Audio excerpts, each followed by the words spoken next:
Lakers fans have been so funny to me for a while now because every time they have like a semi-mediocre player, it's like, oh, he just reinvigorated the next world war or something. Like, I don't know. So, hold on, let's see. Jaden Ivey's going to play for the Bulls. Shout out to that.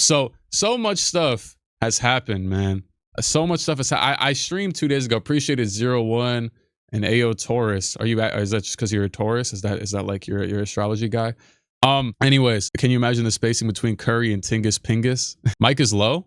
Is it really? Is it bad? I could always raise it. I have this. I probably was just talking low. I don't know. It's not. It's probably just the same. Anyways, go ahead and turn that volume up, big dog. But with that being said, and let me go ahead and post what's it called, Instagram too, just for the vibes. But so AD got I streamed 2 days ago, right? AD got traded. Since then, I obviously made the video on AD, but I'm not gonna lie to you. I was just trying to get that video out. I didn't even give many opinions on. Now, the AD thing is pretty straightforward though, right? Oh yeah, and then the Kuminga thing, y'all could just ask, you know what I'm saying? We gonna obviously have more stuff pop up on the side eventually something's gonna happen. My guy Yabu got traded. Appreciate the bits, appreciate that. 100 bits. That's a good little, you know, $1. I'm gonna be like Mr. Krabs, put it on the wall. What's it called? AD got traded. Happy about the Kuminga trade. Ready for the fall off, of course. Trip Dame, appreciate it. Gifted subs. Oh, he gifted another. Y'all can't hear the bit sound, right? Because the bit sound is low-key annoying, but I think only I can hear it. That's what y'all said last stream. The bit sound is annoying. I don't know why it's doing that now. What's it called? Centel? This ain't Centel. This is the Kings really like anybody who can dribble the basketball and then they don't like him a year later is how they go. CP3 got traded to the Raptors. Yeah. All right, let me compose myself. You know, I do this sometimes. Wait, the Milwaukee Bucks. Oh, Shop just dropped it. Hold on. Pop up. Come on. I see it on my Twitter. I have the notification. I updated my iPhone today. My iPhone, what's it called? My iPhone. I ain't updated my iPhone in years. The Milwaukee Bucks have indicated to teams that they are. Oh, my guy Ace is pissed. The Milwaukee Bucks have indicated to teams that they are keeping Giannis Antetokounmpo through the trade deadline and will start making other trades. Sources tell ESPN. That's no surprise. That's what I thought was going to happen. I think I said that a few days ago because it doesn't make sense for them. Let's just start there then. Screw it. It doesn't make sense for them to make a trade right now. Obviously, it makes sense for Giannis to want to pursue a trade. But my thoughts on the Bucks thing was going to be like, okay, it's going to be Giannis saying, I want to go to a new team, blah, blah, blah. And it's going to be the Bucks being like, well, we can trade him to a new team immediately. But also, if we wait till the offseason, as of right now, the Knicks, one of the teams, obviously, and I would 99% assume, unless the Knicks win the championship, that they would be back in the sweepstakes for Giannis come this offseason, right? Just because also, too, once the offseason rolls around, players are freed up. There's more teams. Oh, Cole ain't. Damn, now they're doing more trades. There you go. Nick Richards and did I see Nigel Hayes in Big 2026? Nick Richards and Nigel Hayes. Back to the fall off like you did offseason. I might, honestly. I would get off stream, but then I would get back on. The Milwaukee Bucks have agreed to trade Cole Anthony and Amir Coffey to the Phoenix Suns for Nick Richards and Nigel Hayes Davis. So shout out to that, I guess. There's that. But with Giannis, oh no, I rock with Nigel Hayes. That's a Knicks legend. Once the Knicks, always a Knick. He played here for like maybe one game or something. I remember he was here though. The Giannis thing, I honestly did not expect anything. And to be honest with you, maybe I'm a little bit too reasonable, but a lot has happened. To the point where like I'm like, okay, we'll be straight. Like what? The AD trade happened, the Harden trade happened. At least those happened. We got the Trae Young a month ago. Ja to Milwaukee. I actually did see something. Now there's been so many conflicting reports from different sources and things of that nature. So you're always gonna be appreciate it, Quincy. You're always gonna be what's it called? You know, kind of in the not knowing of anything until it actually happens with these things, unless it like starts to get a little bit closer, then you see everybody starting to align. But you're always going to see some conflict because I've seen Ja Milwaukee rumors for months now, really months, like here and there. It'd be like, okay, if the Bucks, you know, they want to rebuild around Giannis, blah, blah, blah, or like go get Trae Young, Ja, really like when the Bucks don't have a point guard, when the Bucks are lacking something, when a team is lacking something with a premier superstar on their team, the thought is always let's fill the holes with other talents that are available in the league, and then the rumors pop up. It's kind of like a continual cycle. So with that being said, with the Bucks, it didn't really make sense for them to trade Giannis right now as a team. Of course, I think that the Bucks are, and they are. The confusing thing is that the teams that are offering for Giannis, I think, are some of the teams with the better offers that would also make sense to even be in the position to acquire him. You know, but like I also think that they're prioritizing teams that Giannis would actually want to go to. Those teams the Warriors, the Bucks, not the Bucks, the Timberwolves, the Heat, the Knicks are all reasonable teams that it's like, okay, whether they're good in a good city, both, whatever, you know, that's like a thing there. So, and so I think that's but with the Bucks situation, the Knicks don't have any first round picks they could trade right now. They could trade 2 in the offseason is what I heard. The Heat can trade 2 right now. They could trade 4 in the offseason. Picks become more available because of like the stipend rule, and then the picks that convey in this draft lottery, and then, you know, and then more become available, and then also you could get more availability to your future first round pick in like 2032 or something if you if the offseason rolls around, like how you do in 2K. Whenever year rolls around, you get one year further, obviously, in like the availability of picks. So I think that that's where the Bucks were kind of like, okay. And then with Giannis, it's like, I think that the pressure for them to trade him, like right now, him pressuring him saying, I hate you. Y'all know that one clip of the dude talking about, we gonna go to the church, I hate you, let's die. What's it called? It's talking about, I hate you, I'm out of here. If he didn't have a ring, if he had these 2 MVPs, he has a ring. So it's like his career isn't dependent upon getting a ring right now this season.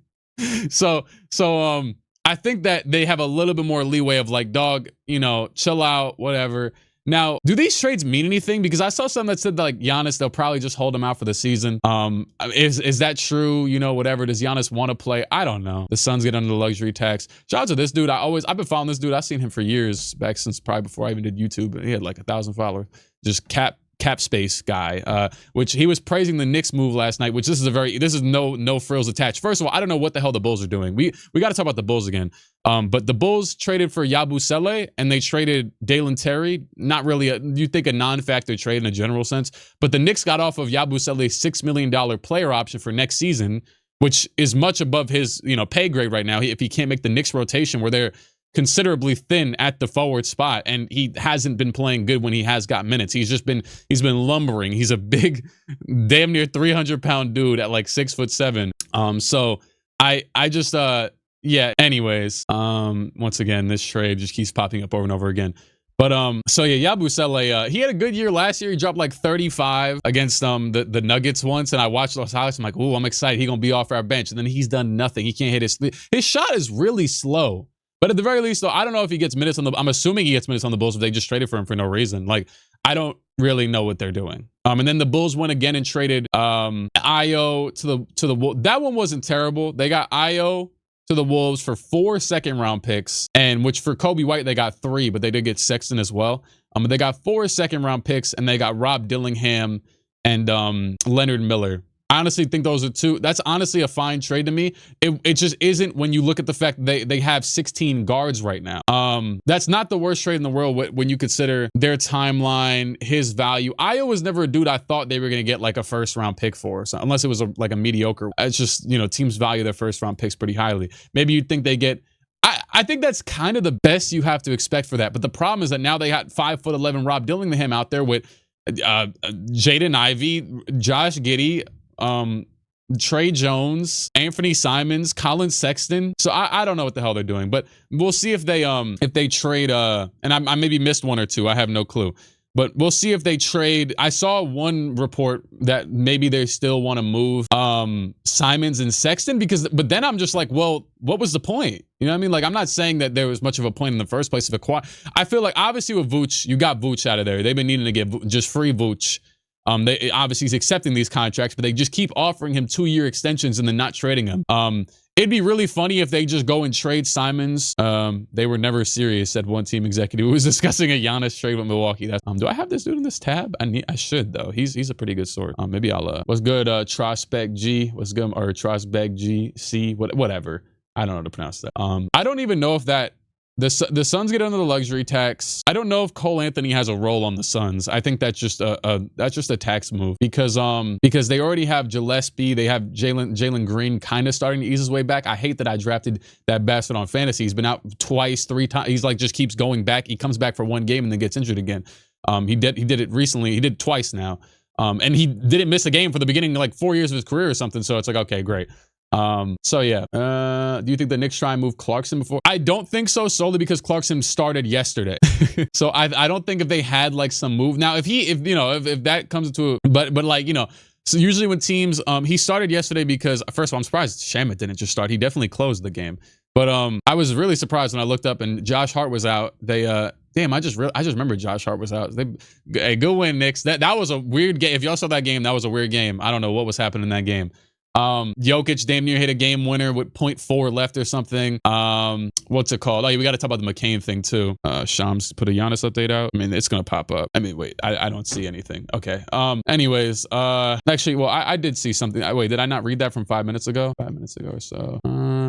It didn't pop up, did it? Oh, here we go. Over the last few weeks, Bucks have been focused on incoming calls for Giannis and Antetokounmpo and canvassing the NBA for small salary trades. Milwaukee remains in talks to complete potentially more of the latter. Okay, small salary trades it is then. I mean, if this was a normal trade deadline and the Bucks said they weren't trading Giannis 6 weeks ago, I really wouldn't give a damn what the Bucks are doing unless they were trading for some like big star and they were still in playoff. If the Bucks were still in a spot where Giannis hadn't got injured this year and they never slid down past the play-in, I could have seen a place where they maybe made one of those like low impact deals for like a Ja Morant just for the hell of it. Ja's contract is pretty long though. Maybe Trae Young would have been, if Trae Young was still available now, I could have seen something stupid like that. But whatever. Now, who really cares? They're cooked now anyways. So, the AD trade, if we want to talk about that for, I don't know. Is there anything else I got to talk about? Oh, yeah. You think the Bulls get Zion and Missy? You're an interesting guy, man. What possibly indicates to that? The Pelicans, it came out with a report that the Pelicans think that they're going to be a playoff team next year. So don't get your hopes up. AD reward 23, I would assume. I mean, I expected AD to get traded, so I wouldn't say it's random, but to the Wizards was a shock. I think I saw like 10 minutes before maybe, or that's usually how it goes, but like something about the Wizards maybe moving Chris Middleton's salary of 30 million, but I'm like, damn. And I will say, like, I like what the Wizards have done because nobody was going to Washington. People overrate cap space for teams that aren't going to get players. So I don't really, the Wizards are the team kind of like the Pistons a few years ago where the Pistons were really, really bad and they kept signing like the most recent one was Tobias, but Tobias, you know, you could say what you want about Tobias, but that's like an actual like rotational impact player on their team, whatever. But before that, they did like Jeremy Grant, who was decent, Kelly Olynyk, like a few others, like random centers, whoever the hell. And then they would just sign him for 2 years and then try and trade him before the contract was over with to a team that needed a rotational player in that position. And the Wizards were just going to be there for a few years. Like they just did it with Valanciunas. And I don't know if they did it with anybody else. I can't remember right now. But so that's where they were going to be for a while if that happens. So they did turn Beal and Kuzma to Young and AD. Yeah, I just think it's such a, now they're probably going to sign both to long-term extensions, it said, but honestly, I mean, it's difficult, but I think it's difficult because it depends on what the contracts are. I think some of their young guys, obviously Sarr is going to get a max extension when the time comes. He's been incredible this year. Then you got George, who it was the same draft year. Sarr is in year 2, right? So Sarr he'll get his extension next offseason. It won't kick in until he got drafted in 24. So it won't kick in until 28, 29. So it's a minute from now. Right? I think that's the correct thing. But so they got some time there. If you sign AD and trade extensions, right? Where do you get playlists from? I just make them.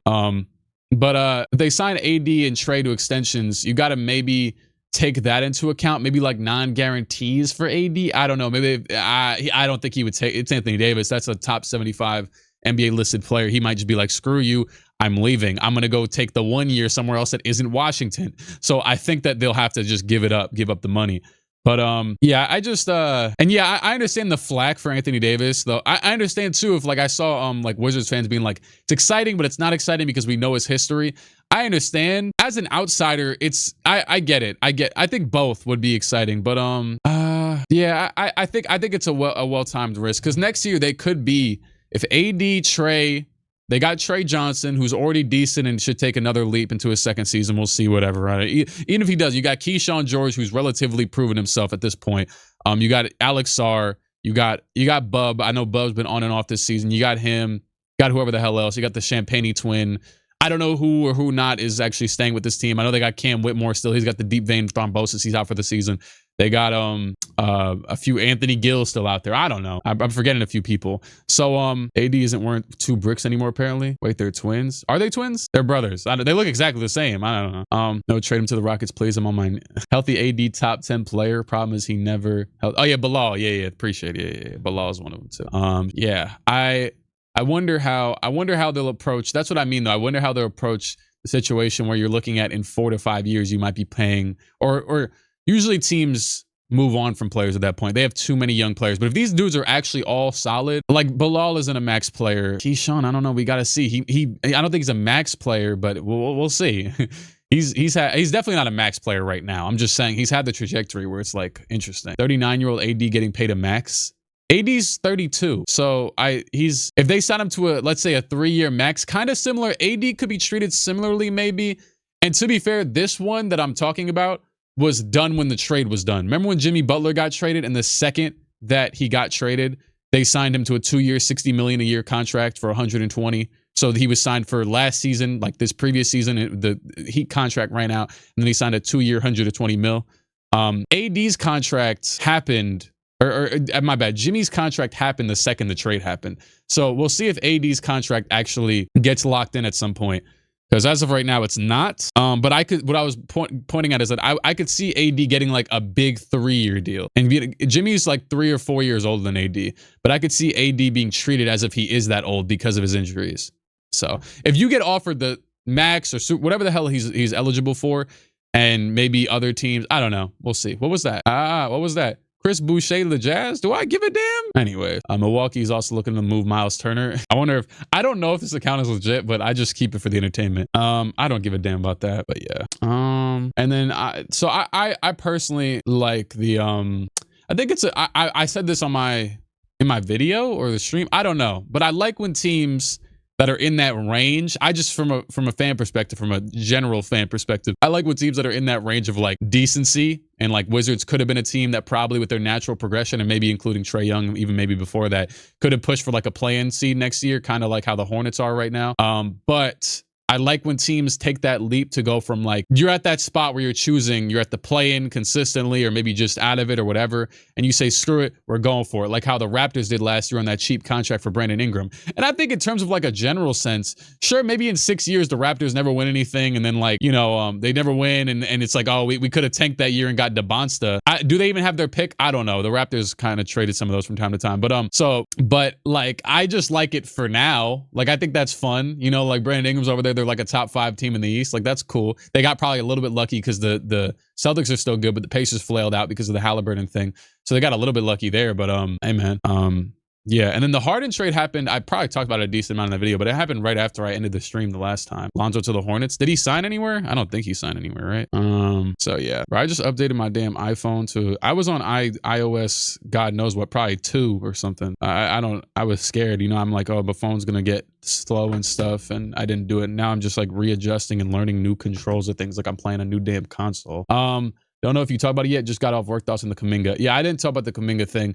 The only questionable part about it for the Hawks personally is the Buddy Hield is making, Buddy Hield's making 10 mil a year, but very quickly today they went and traded Luke Kennard for Gabe Vincent. Now, I don't know what the hell, I'm assuming Gabe Vincent's expiring too, but Luke Kennard was also expiring, so it doesn't really change much. They got a 2nd round pick out of it. I think the Hawks are pretty dead set on like, hey, we might win, we might not. Like Jalen Johnson, I don't know what their status is right now. I think they're like around like the low playoffs or in the play-in or something. They're definitely a play-in team, right? There's that meme with them and the Bulls and the Heat always competing for that damn play-in spot. But I think they're kind of in the range of like, we're gonna acquire capital if we can. If it doesn't make us much worse, we're gonna stick in this kind of range. Obviously, they have the Pelicans pick. They don't even actually have their own. I don't believe the Spurs have their own pick.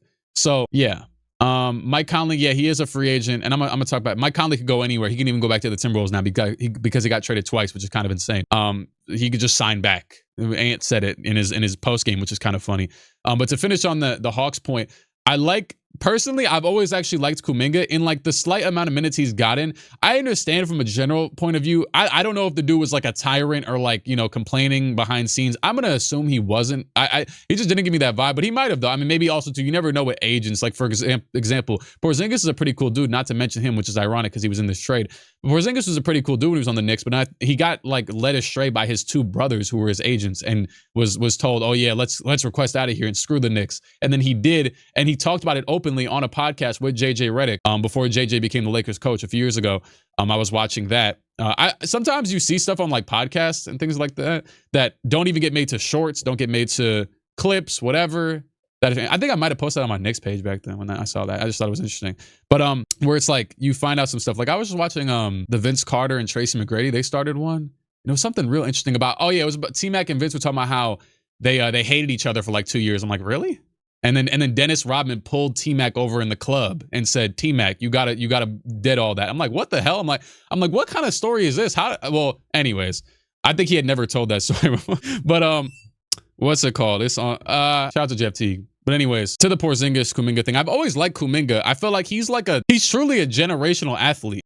He's like a really, really athletic player as an athlete, purely. I understand if like Kerr was like, oh yeah, his shooting is inconsistent or he's not always locked in. I don't really know. I'm not Steve Kerr.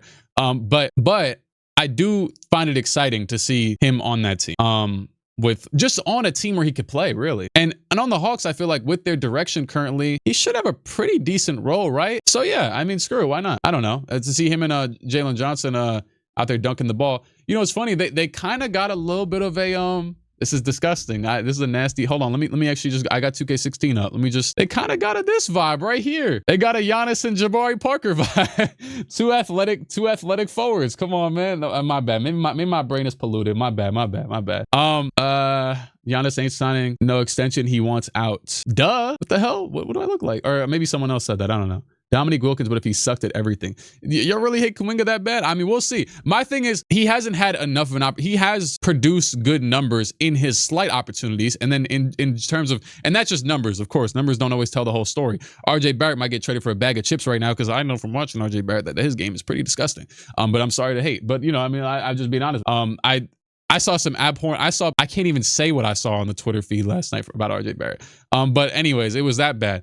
But so yeah, you know, that's just how things go sometimes. Maybe the player isn't like a good basketball player, but he's a good at this thing that relates to. I don't know how to explain. And I'm not even. Kuminga is more so in the to be determined realm, just because we're 5 years in, right? And we haven't seen him with like a consistent role really. So I don't know. Probably have at some point in his career, but at least not in recent. It's like a player usually takes for how decent he seemed in an early career. Is good, not all-star good. Now here's the questionable thing, right? To give some grace to the Warriors or Warriors fans that maybe do not like Kuminga, or maybe the ones that do. I don't. Well, they wouldn't really want to hear this, but if Kuminga is good but not that good and isn't a great shooter, and also maybe isn't a great defender, that tends to lead to go home.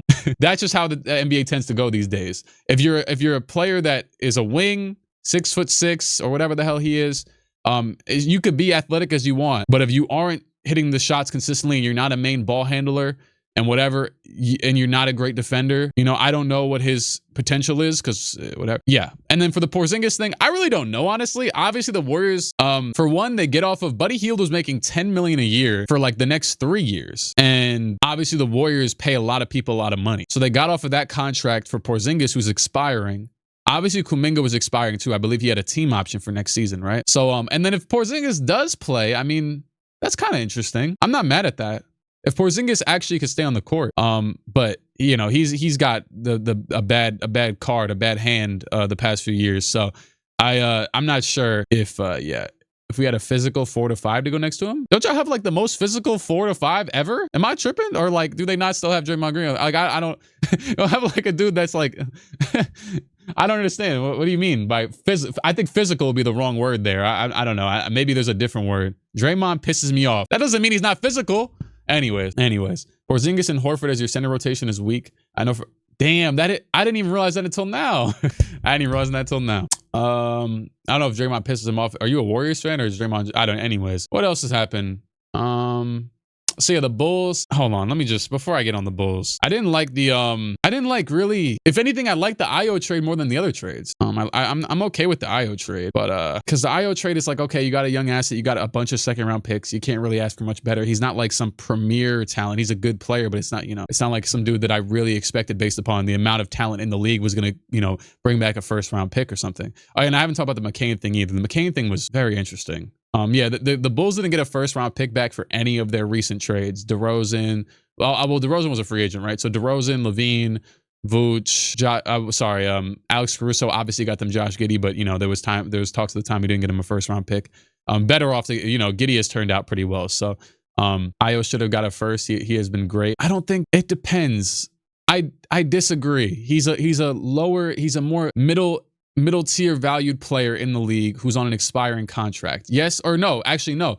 Wait, what year is he in? I think he already signed an extension. So either way, he was a second round pick though, right? So Ayo Dosunmu, I believe he's already on a second contract. So yeah, he signed a 3-year, 21 million. He was a second round pick. So either way, he's also not restricted. He can go anywhere, right? Yeah, he had a 2-year rookie deal that expired, it says, obviously, and then he signed a 3-year extension. So his contract now is fine. It's just we'll see what happens in the offseason. He's not like some.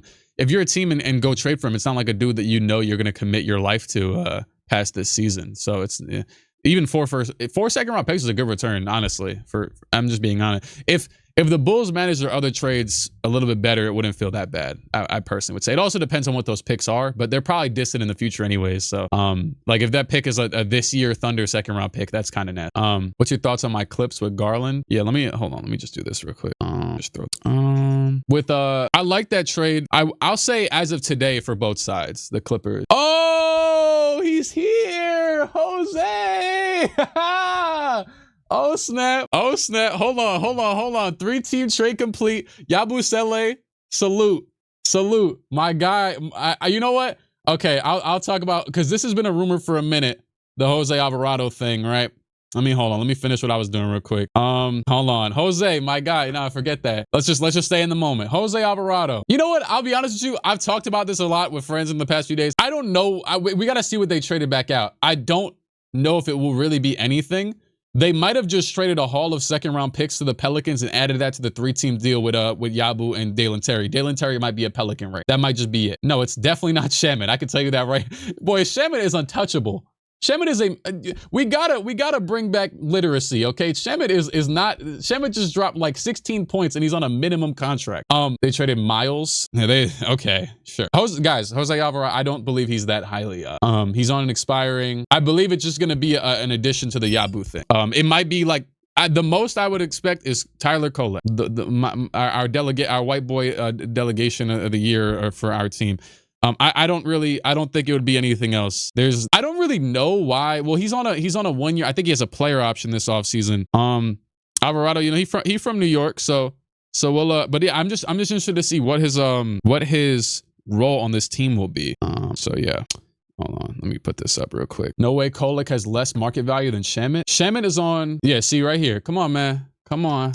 Lock in with me. You gotta stop saying stupid stuff. First of all, Shamet is making a minimum, so he wouldn't really have much value in the trade anyways, because you would need to match Jose's like not to do this, but $6 to $7 million. I don't know what it is. It's something like that. And then yeah, I'm not sure. There you go. Dalen Terry and 2 second-round picks. Come on, stop playing with me. Stop talking about some Landry Shamet. Stop this.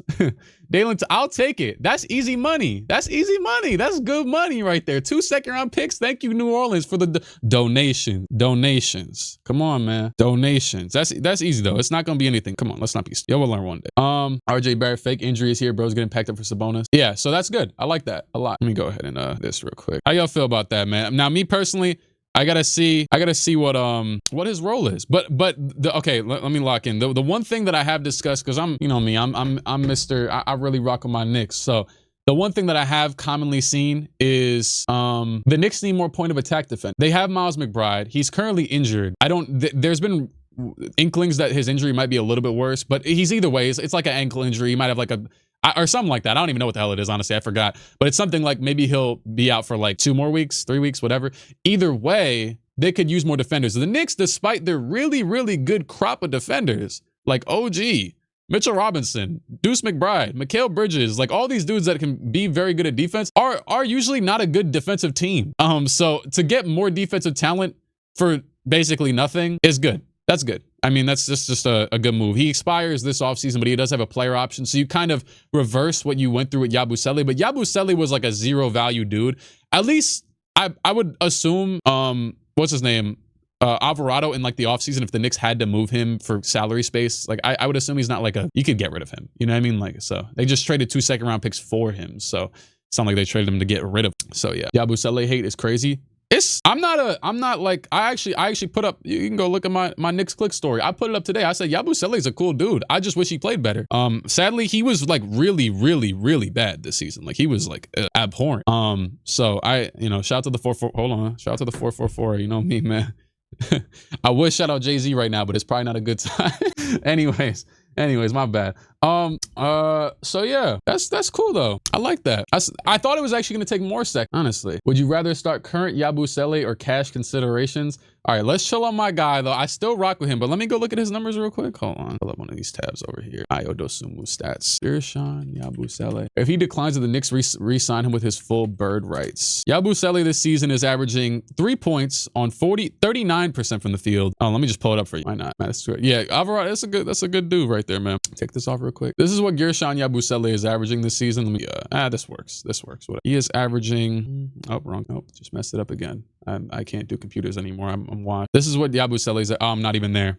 Yeah, I'm super washed. Where am I? Damn, where am I at? There we go. He is averaging 3 points on 39% from the field and 29% from three in 41 games played. Now, yes, he barely plays, but that's because he showed why he shouldn't play very early. And shout out my guy Mo Diawara. I don't know where they drafted this dude Mo Diawara with like the God knows what pick, and he's really good. Hold on, let me pull up which is really weird. This dude, this is just from last night. This is the first thing I could find, but he's really solid. Hold that Bruce Brown to the rim, looking like a taller Frank Ntilikina. Let me find something else. Hold on. There was this one move from the other day that was really good. We gotta hype him up real quick. I gotta get his trade value up. Oh yeah, this right here. Hold on, he looking smooth right here. Look at Mo Diawara.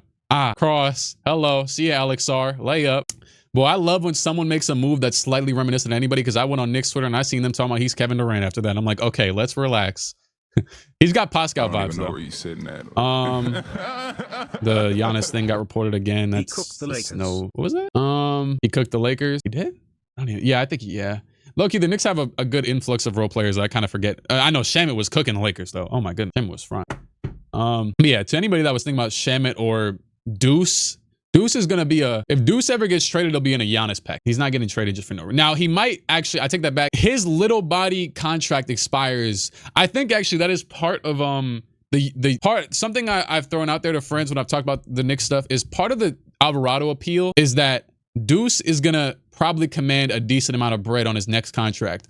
Deuce signed his he's currently making, Deuce is on a 3-year, $12 million deal total. So he's making like $3 million. When his contract expires, I think after next season, he signed it the day that, what's his name? That Quickly and RJ got traded. So they low-key finessed him because they signed him before he even could prove that he was worth more than that. They said, here you go, $12 million, guaranteed. And Aldama got traded? We'll see what happens. I don't know what the hell he's talking about. So I think there's potential that Deuce McBride might be a little bit too expensive for this very expensive Knicks team to keep. And maybe Santi Aldama, you got me messed up. Maybe Jose Alvarado is a more feasible person to keep around in the long term. So that's the only thing I could think of. Misinformation. So yeah, that's about that, I think. Trading Jaren. Oh yeah, we didn't talk about the Jaren Jackson. Wait, no, did we? No, that happened before the last. Never mind. We just got rid of him right as his value. Yeah, I like that trade for both teams, honestly. Once again, that's a team like Utah that had that decision to make where Markkanen has been like on the block, but not on the block for years because they've been overvaluing him because they have the Ainge bloodline running the front office. It's supposedly I know I saw this like an offseason or two ago where now their main decision maker is actually Austin Ainge, son of Danny. Shout out to nepotism. But I mean, I guess he trusts him. So Austin Ainge is their main dude. And he obviously has been wanting to hold on to him and his father, or wanting to hold on to Lauri Markkanen after his big jump after that year in jumping over from Cleveland to there. And, they've held on to him long enough. He's a great player. I'm not going to lie to you. On the last stream, I realized this afterwards. I'll be honest with you. I'm not over here scouring the Utah Jazz stats, and neither am I watching Jazz games. One of the times I watch, actually, I've watched a few late Jazz games when they've been in close ones, but one of the only Jazz games I watched is when the Knicks outscored them 25-0 to start a basketball game, which was like the highest scoring start ever or something. I don't know. It's kind of stupid. An NBA team stopped pursuing Giannis because they felt his ego wouldn't allow him to be a second option behind their star player. First of all, I got to see if I actually believe this.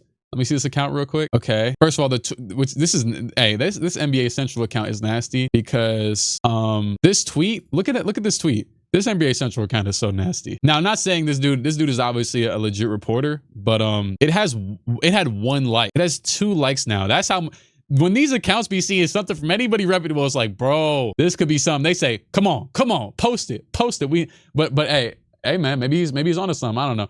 The only ones that could be questionable there is the Knicks, or, well, I guess all 3 of the 4 teams have a first option that could be over Giannis, or like, or whatever you want to call it. I don't know. a 1A, 1B. The Knicks. What do you mean? Why are you throwing too many questions? The Knicks, the Wolves and the I don't think the Knicks would be the ones questioning ego though. They've done pretty well with, well, Cat was already he was already a second option next to Ant, so there's not much there. I don't know if it'd be them. I feel like that would be either a Warriors or a but supposedly the Warriors actually offered their offer. So based upon the timeline right now, that report sounds like a Timberwolves report because the Timberwolves were the ones who just ducked out of the stuff. So it seems like based upon how things went, Miami must have done the Miami thing where I personally thought Miami had a pretty good offer, but they must have, now granted, like I said, I think they only had 2 first to offer, but they had Ware, they had this, they had that. They had like a good crop of young players. I think they had the best unreluctant, I would assume, young player to offer. What I mean by that, if that's even a word, is that the Wolves are probably like, do we want to trade Jaden McDaniels? The Heat are probably like, take Khalil Ware, but it's not like we're finessing, like he is a good player, like, but he, you know what I mean? So they have that plus a few other dudes. I thought they had one of the better offers, but they probably did the typical Heat Pat Riley thing where they didn't offer enough. And maybe it was also just a case of you only have 2 first round picks to offer. I don't even think the Wolves even had probably either the same or less. I don't know. It's just a weird situation where all these teams have been trading all their picks for star players for years now. So anyway, Miami would be the only guaranteed number 1. Giannis is better than any player that ever played for the Knicks. Yeah, but you're thinking about these things in like 2K terms. Like he's a 98 overall and Brunson's a 92, right? Or 93 or whatever the hell, right? You're thinking about it like it's that. We're talking about on a basketball floor. Damian Lillard obviously wasn't the best player to play on the Bucks. When he came to the Bucks, you have to figure out who's, what the divvying up of the touches is. So that's kind of where it's like, it's obviously Giannis, whatever team he goes to, you're going to prioritize him as a number 1 option. But it's how does he fit in next to our player like an Anthony Edwards or a Jalen Brunson or a Steph Curry, who is already leading our team to wins and the touches. And obviously, I think Steph Curry, that's one not to question. He's an off-ball dude. It doesn't really matter. I think the other 2 are where you question it maybe. Would you take any trade for Cat?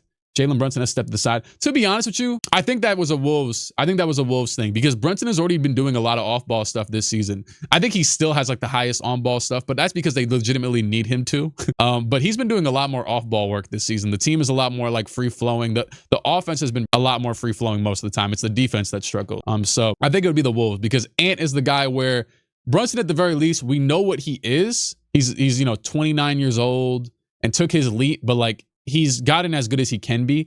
And maybe you're scared that like if you get Giannis and like ego and like that's the word that they use, maybe he stunts. Do they think Ant is going to be better than Giannis or he is better than that's the question you have there. Ant can work off the ball too. But it's just, I think maybe you're like, does this, I don't, that might also just be we might just be talking about absolutely nothing. Cause like I told you, that report had 1 like, so we're just kind of chatting, but screw it. It's an interesting conversation, whatever.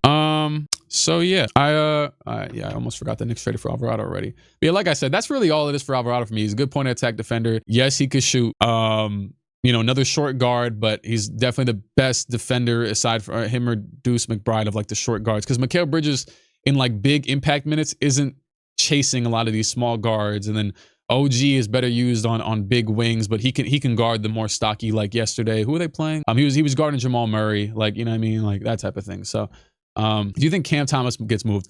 That's a good question. I saw that Cam Thomas is no longer, oh yeah, Shamit's good too. Yeah, Shamit, I like, sometimes I don't include the players that I like take not for granted, but like that almost weren't on the team. Like I'm forgetting it in my head. Yeah, Shamit is a solid defender. But he's not like I don't know.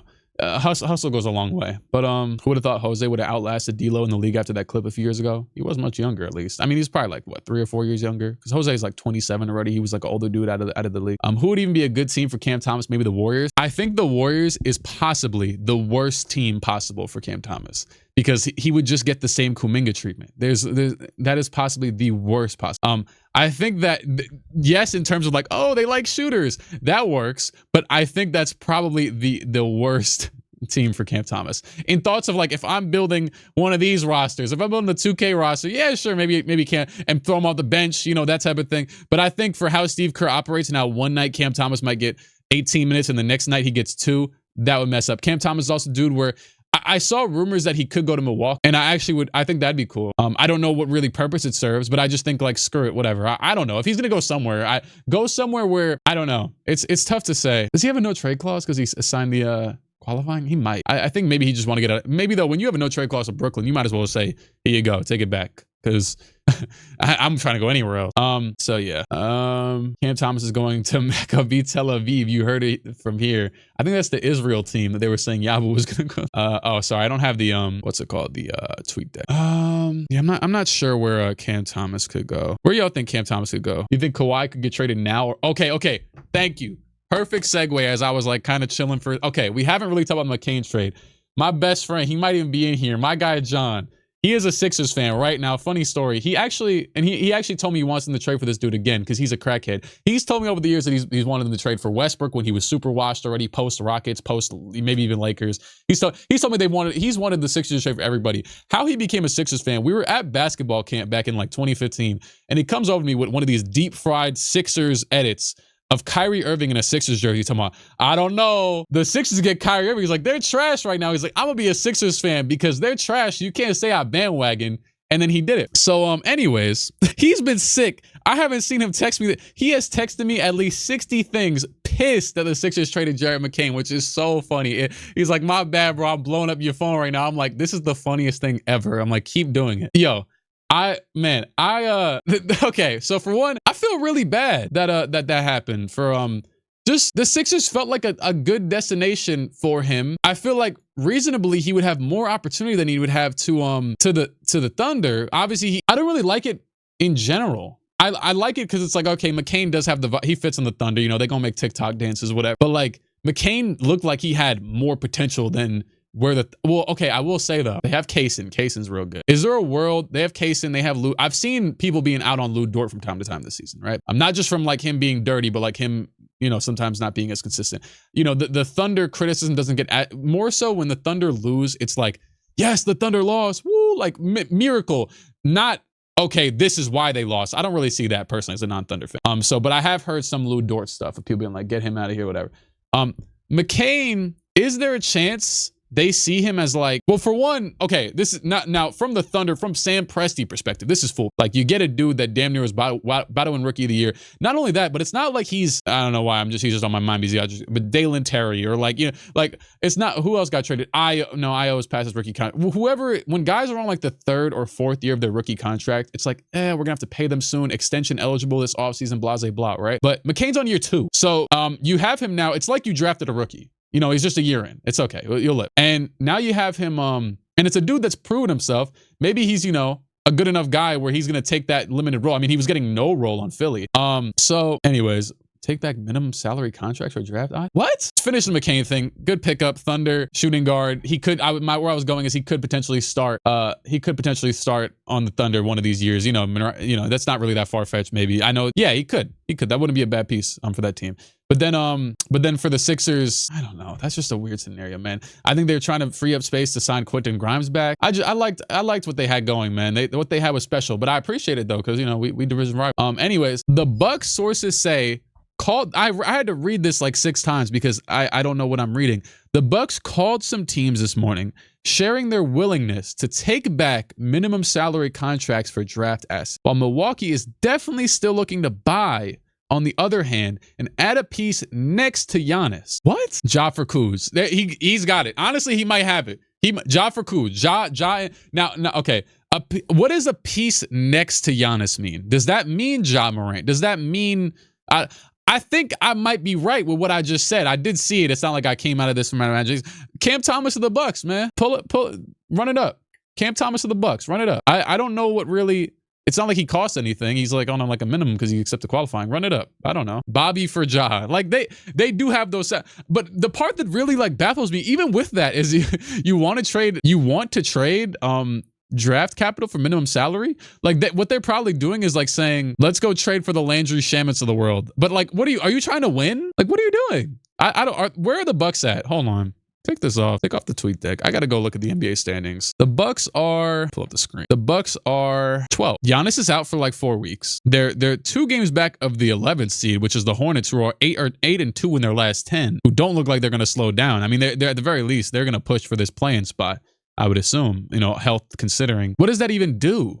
I don't understand. About wanted to keep Giannis pat. That's what. Yeah, exactly. Like, oh, hold on. Okay. Let's talk about this dude real quick. And I've mentioned him before. Ja Morant's preferred destination is the Heat, but other teams. And that makes sense. The Heat have a legit opening at that position. Now, the problem with the Heat is I think the Heat could very easily get Ja Morant today. Ja Morant could be a Heat by the end of this day. But the thing is do the Heat keep their assets? Now, I don't think they'd have to give up much for Giannis, but considering that Ja might take up a more considerable salary portion considering that Ja might take a more considerable salary portion, are they more concerned that like in the offseason that it'd be more difficult to trade for Giannis or even do other things around Giannis, or do they think Giannis and Ja would be the best fit? That's the things they're evaluating right now because they think that they're still in the Giannis sweepstakes, which they very well could be, I assume.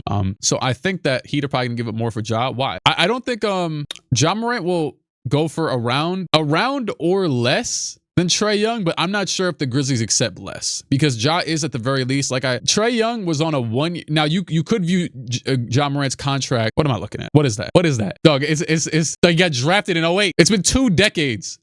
Does Eric Gordon have trade value? Oh my God. What is that?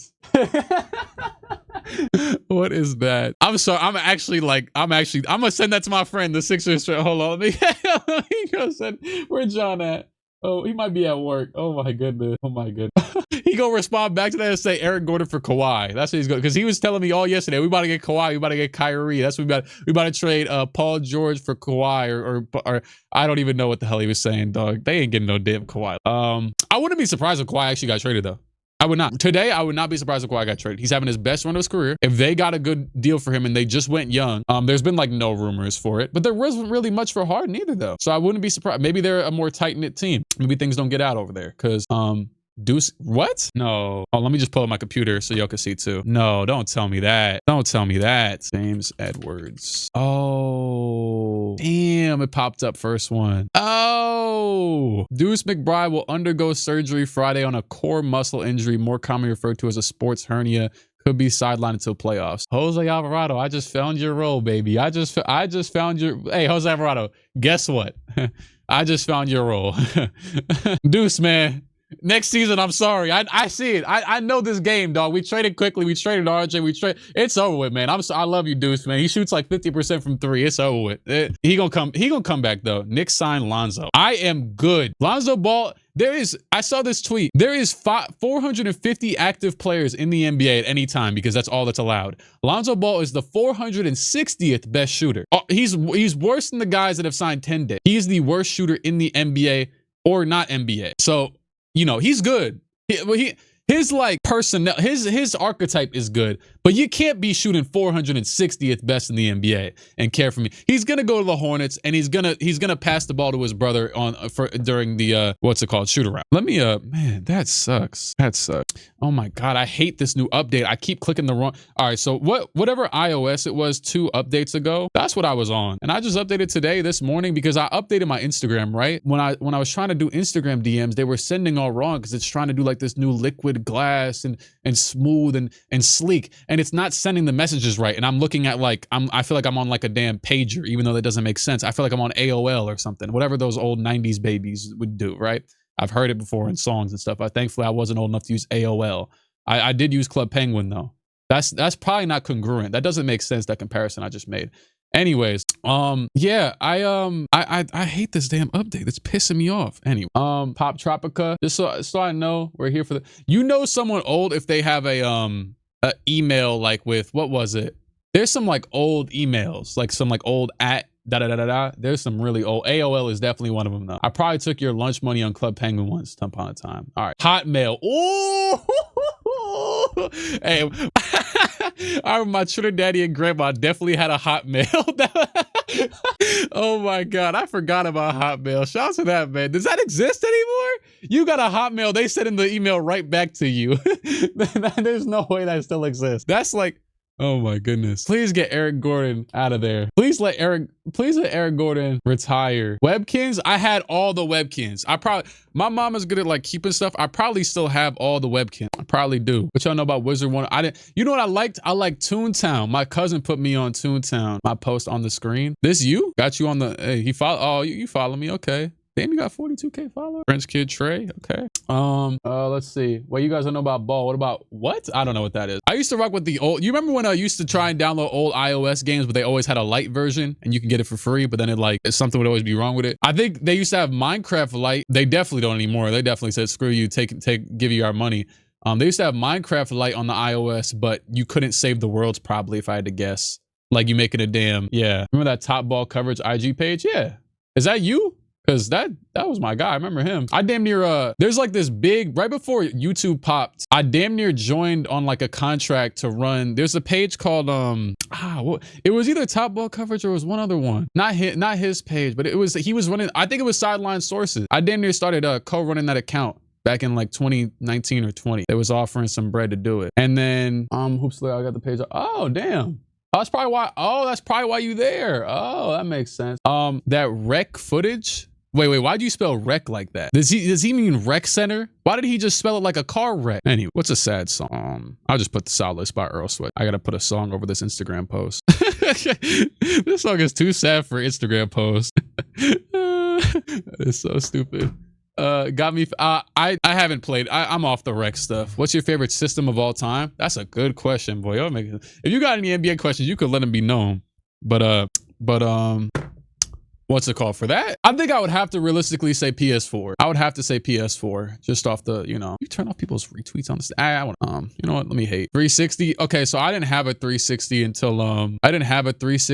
until like super late in its cycle. I got a 360. I had some friends that like, they would play all the 360 games. Like, well, actually GTA, really it was GTA. GTA had came out like 2012, 13, something like that. And all my friends is on GTA, that, Minecraft, you could play all those things on the 360. So I had got on there for that, but I didn't have one pre like 2012. I had a PS2, PS3, Deuce. And man, shout out to Jose Alvarado though, man. I think we would have been cool. We were on an 8-game winning streak without Deuce. So, I mean, we could have potentially been cool even without him, but Jose's a good addition, man. They're probably obviously Tyler Kolek, man. Salute. I mean, he's obviously, I rock with Kolek. He's a good assurance piece, but they're probably not going to play him no more. I mean, there's just no way. It doesn't make sense unless they're playing Jose at the 3. We're looking like the damn Bulls, right? But I like Jose anyway.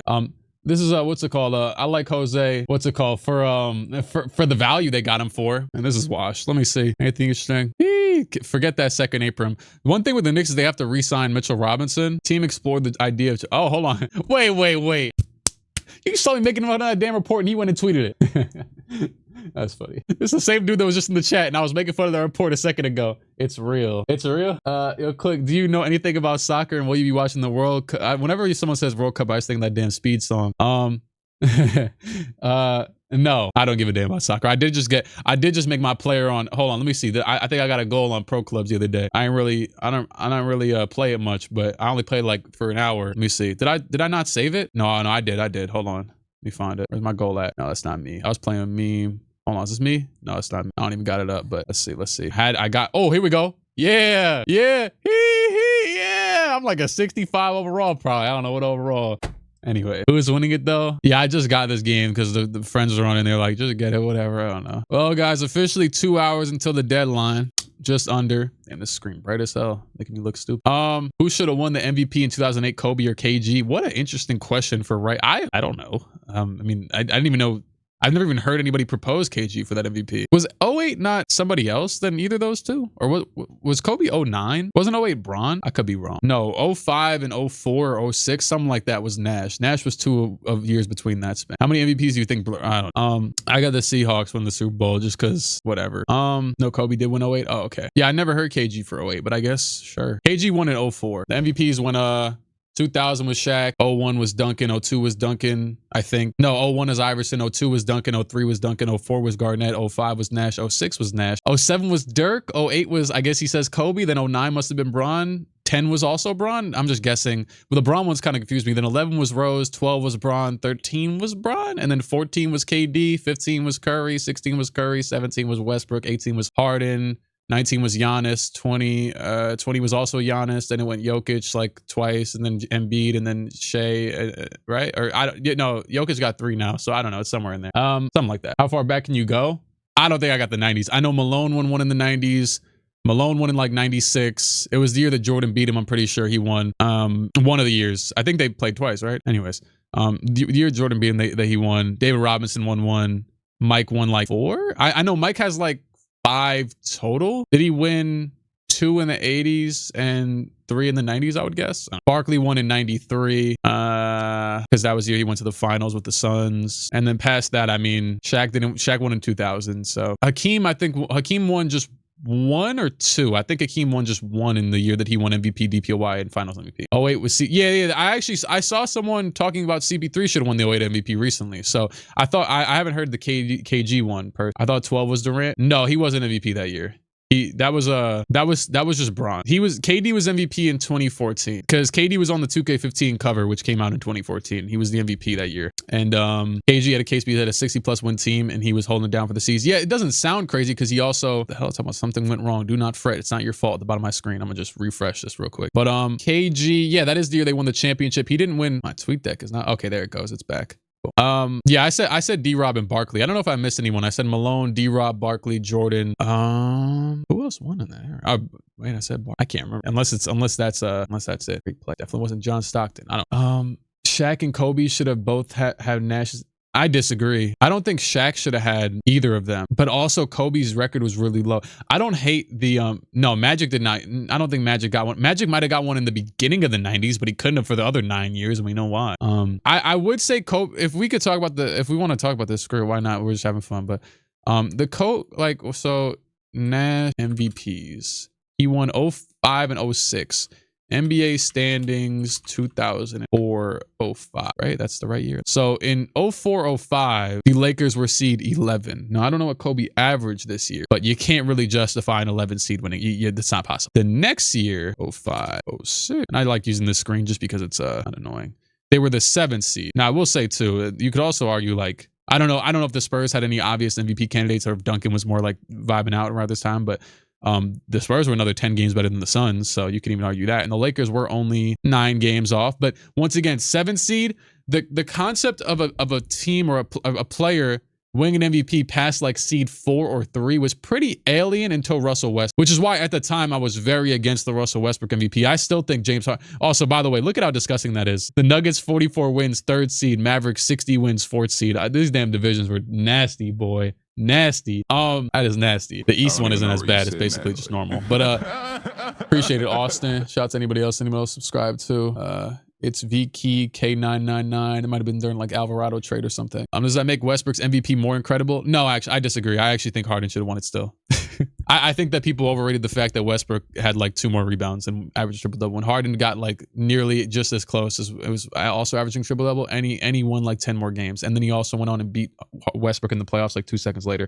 But with time, I do give more. Maybe it's also too, I'm not the type of person to kick someone while they're down. I'm going to kick you while you up and hate. Not really. That's not even true either. I really rock with Russell Westbrook. I think Westbrook has an energy to the NBA, which maybe someone like Ant, like when Kobe was alive, Kobe used to say Westbrook reminded him of himself. And their play styles aren't, but their intensity is like, bar none. And I think I value that out of Westbrook. And but I think someone like Ant Edwards is low-key kind of starting to, but Westbrook was different though. His like intensity to energy. And I'm not going to lie to you, that Thunder team was really garbage. So I'll give him it. It's cool. And then Harden won the next year, so I'm not mad. I don't give a damn. And also, I'm thinking at the time Harden's going to go and win champion. He had already sold in the play. He already had like his 13 turnover games. So, and the Warriors were the Warriors already had KD. So never mind. I'm lying. I didn't think Harden's going to win no damn championship. I just thought he should have won the MVP. But the thing that messed with me when Harden didn't win in I think it was 15. I think it was 15 that Curry won based off a better record, but Harden low-key had at least similar better stats. And I'm not even saying he was 2nd in MVP that year. I think Curry deserved it, but I just thought Harden, based off the same logic, deserved the 27. Bucks stupid tweet. What'd the Bucks tweet? The Bucks account? But I'll be honest with you, I don't like NBA award. I don't give. If I had the vote, I would have just voted the damn dude and then kept it pushing. I just didn't like how it was such a victory lap for like, it was good. The NBA needed the storyline after KD left. The Bucks tweeted a yawning emoji. Thanks, guys.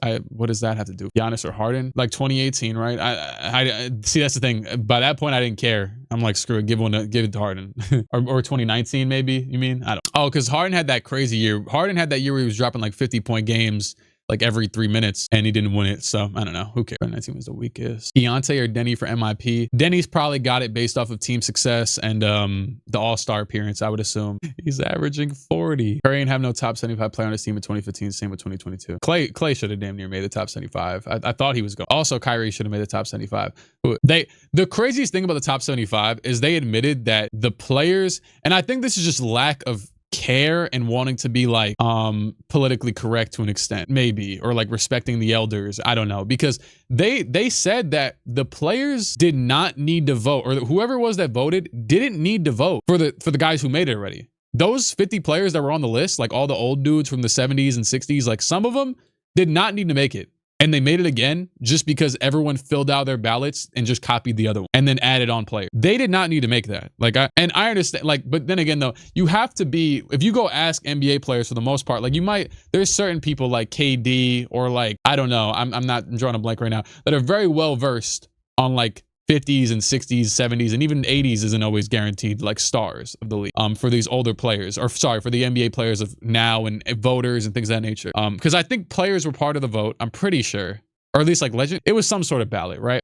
Yeah. Anyways, I just think that some of those dudes from that era, like, because I think you can't remove the wrong ones, but you should remove the right ones. Like there's certain dudes that should not have made that list, or third time, or no, second, because they only did the fifth. Harden clears half of the 60s to 70s and maybe 80s also. Harden clears any player before at least 19. I don't know. He clears almost every single player, save for like you can consider maybe 2 to 4 before 1980. Like I don't know. Like you can argue it. There's no. We're not talking about just like, you know. It's not like I'm bringing up Donovan Mitchell or something. We're talking about James Harden. That's ironic, but that I bring those two names up. We're not talking about like a dude that like, we're talking about an MVP. We're talking about a dude who averaged 40.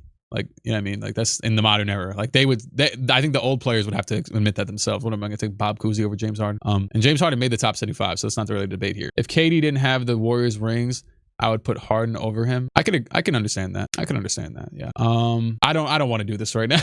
I like Kawhi more than anybody, so I don't want to do this right now.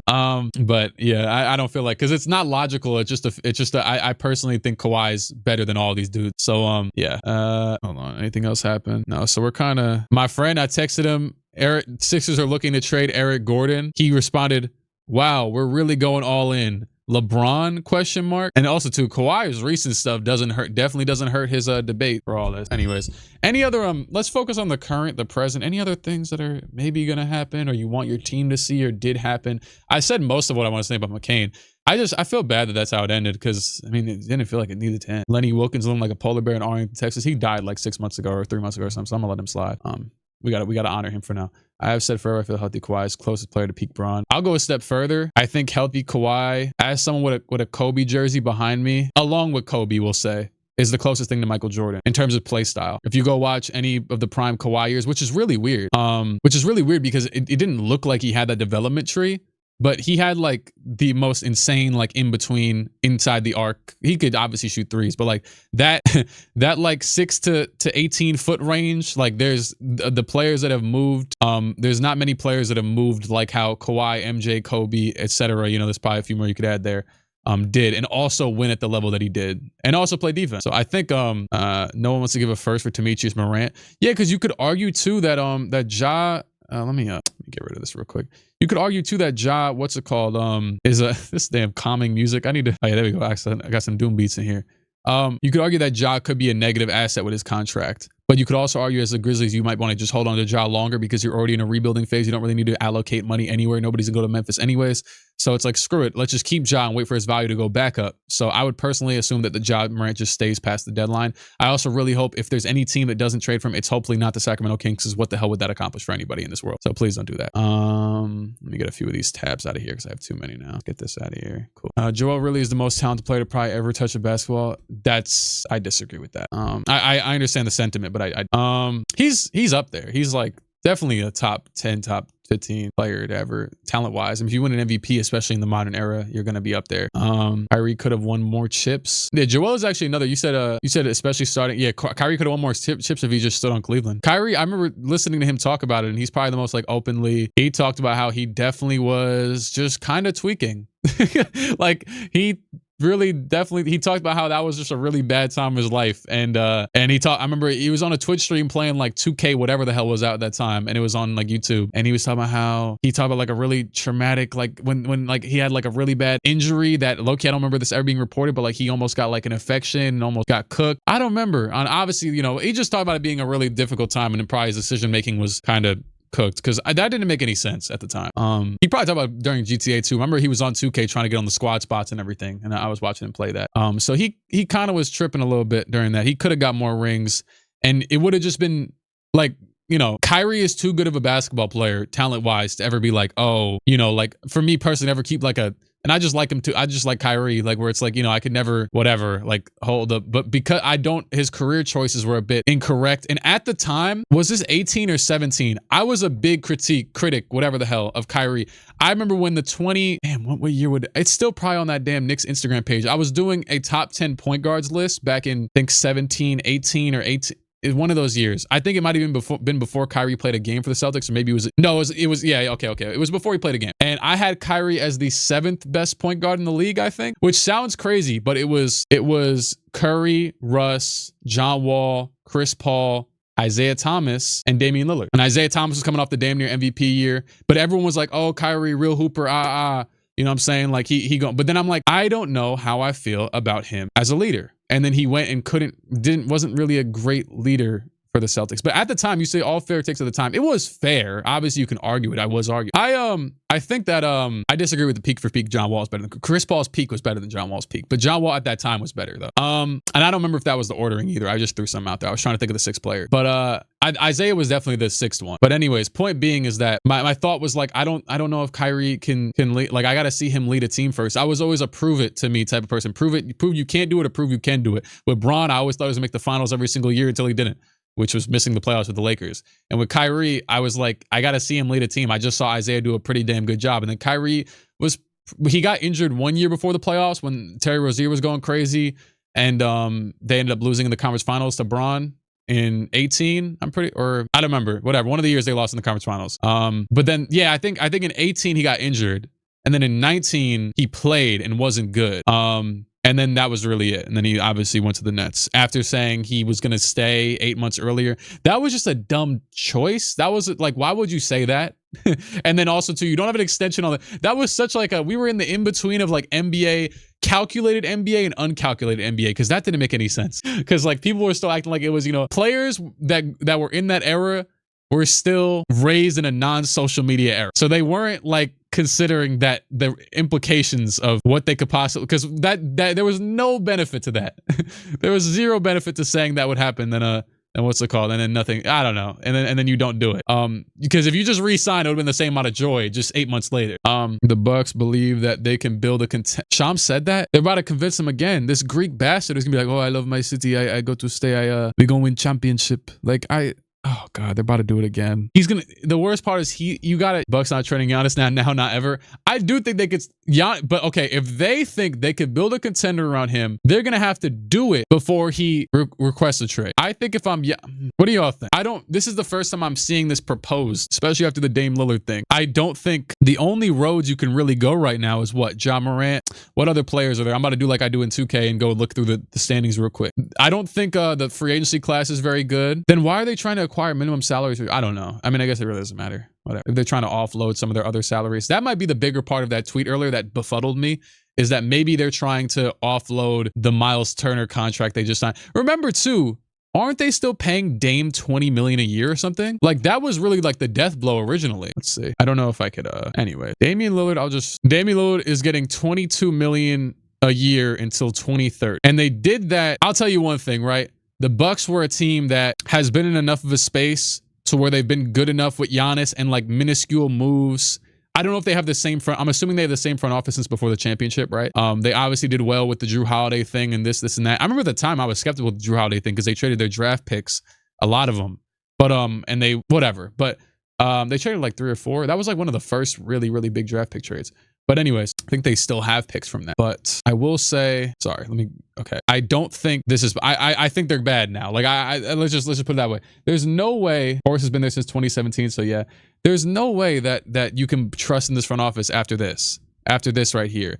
Because I don't see the benefit in getting 22 million guaranteed to pay out of your cap space to Damian Lillard. That's a, you know what I mean? That's a pretty big amount of money. You're gonna guarantee that to a dude through 2030 instead of just letting the last 2 years run out or whatever, or letting him come back. Obviously he wasn't to come back this season. He's old, but like, but then this is the main problem is you went and did this and you signed Miles Turner for another $100 million. Like, this is all blasphemy. They could have traded Dame, but there was no way they were trading that money that he had. That money was what, 60 million a year? But that's just why it's such a big stretch provision. It's just, no one has used this concept in 5 years. Luol Deng was getting paid for 6 years for this. Like, and then it's also Dame. It's not like it's a non-factor asset. Like, even at his age, it just didn't, to sign Miles Turner, but then no one really thought the Bucks were going to be that great. We thought, okay, they'll be a top 5 seed because they have Giannis. Obviously it's worse because he's been injured a little bit and they just aren't. They're cool. They had the Ryan Rollins thing happen, like, where he's good, and a few others, but like, what, it's him, AJ Green, Kyle Kuzma,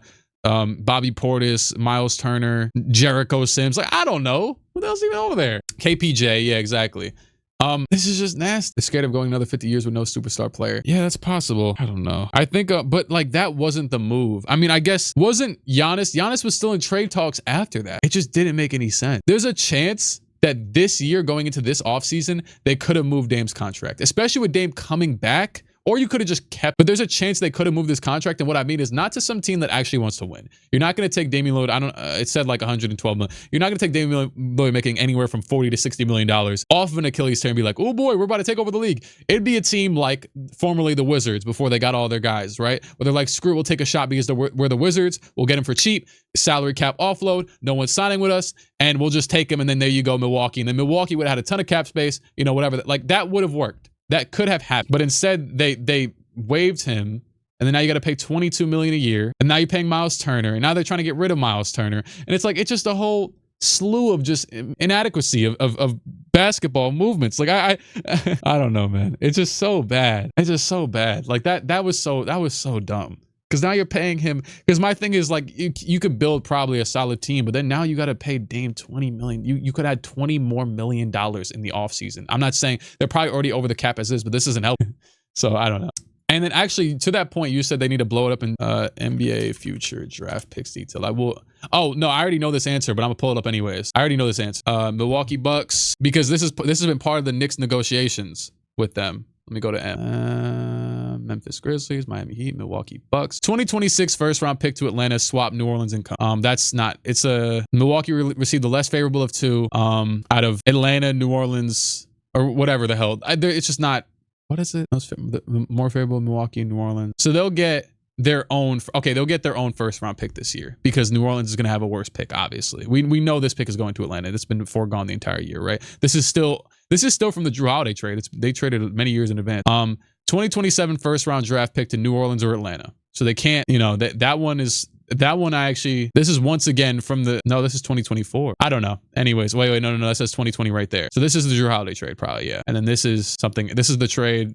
It got traded again. Okay, great. Is this from DeJounte? Because New Orleans and Atlanta did too. So I think this is from DeJounte. DeJounte got traded, and this is one of those picks. And then this was the stupid Derek Queen trade, which obviously Derek Queen's good, but you know what I mean. And then originally it was from the Drew trade. So they don't have that. And then this is part of the Knicks negotiations with them, is that they were trying to send McCain. Supposedly the Blazers liked McCain. They were going to send McCain to Portland and get some portion of these picks back to the Bucks because their pick goes to Portland 3 years in a row. You know the swaps, you read it how you want to, whatever. It's great. There's a lot of words. Either way, some form of their picks is going to Portland. So because of the Dame trade, obviously. So that was going to be part of the negotiation there with the Knicks, was that the Knicks were going to try and trade one of their. The Knicks probably have out of probably all the teams, the Knicks probably have the best, like, we can throw assets to a team that actually wants a good player and not just like a good player in their prime, like not a young player, but it'd have to be a third team, obviously, because the Bucks have no reason to do that. But in order for that to be valuable for the Bucks to trade Giannis,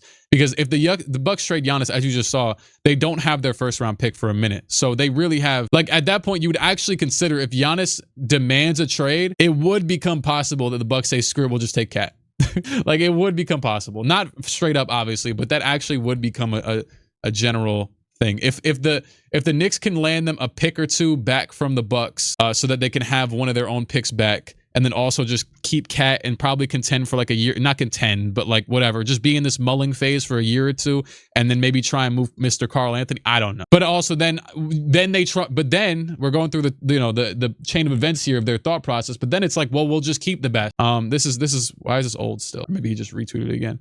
If they want to keep, then they'll just keep the bastard. So it's like, whatever. Might as well try to get another team's pick since it will take a million trades to get our own back. That's fair too. Kind of like what well, the Nets did. Yeah, that's fair because that's how the Nets got their own picks back. The Nets were really screwed. The Nets were really, really screwed. And they traded all their picks, all their Phoenix picks, except for next year. The Nets don't have their pick next year. Hold on. A team that has been linked to Ja Morant reportedly wants Memphis to attach picks to Morant to get a deal done. Yeah, I wouldn't do it if I'm Memphis. I just wait. Ja Morant's had too talented of a career. You can't. I wouldn't do it.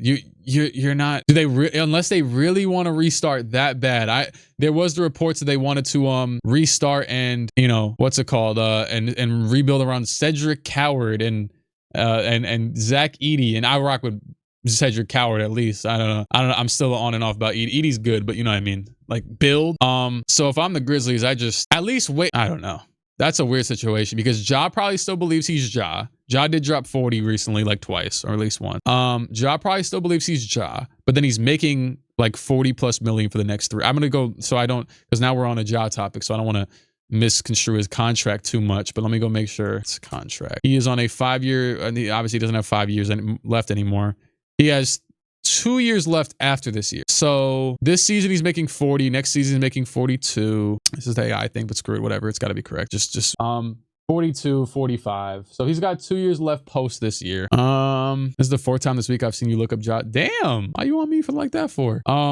Because there's too many. Hey, so hey, if this is the 4th time, then you should have just told me. Because there's too many contracts to keep up with. I'm remembering Trae Young obviously has the player option past this season.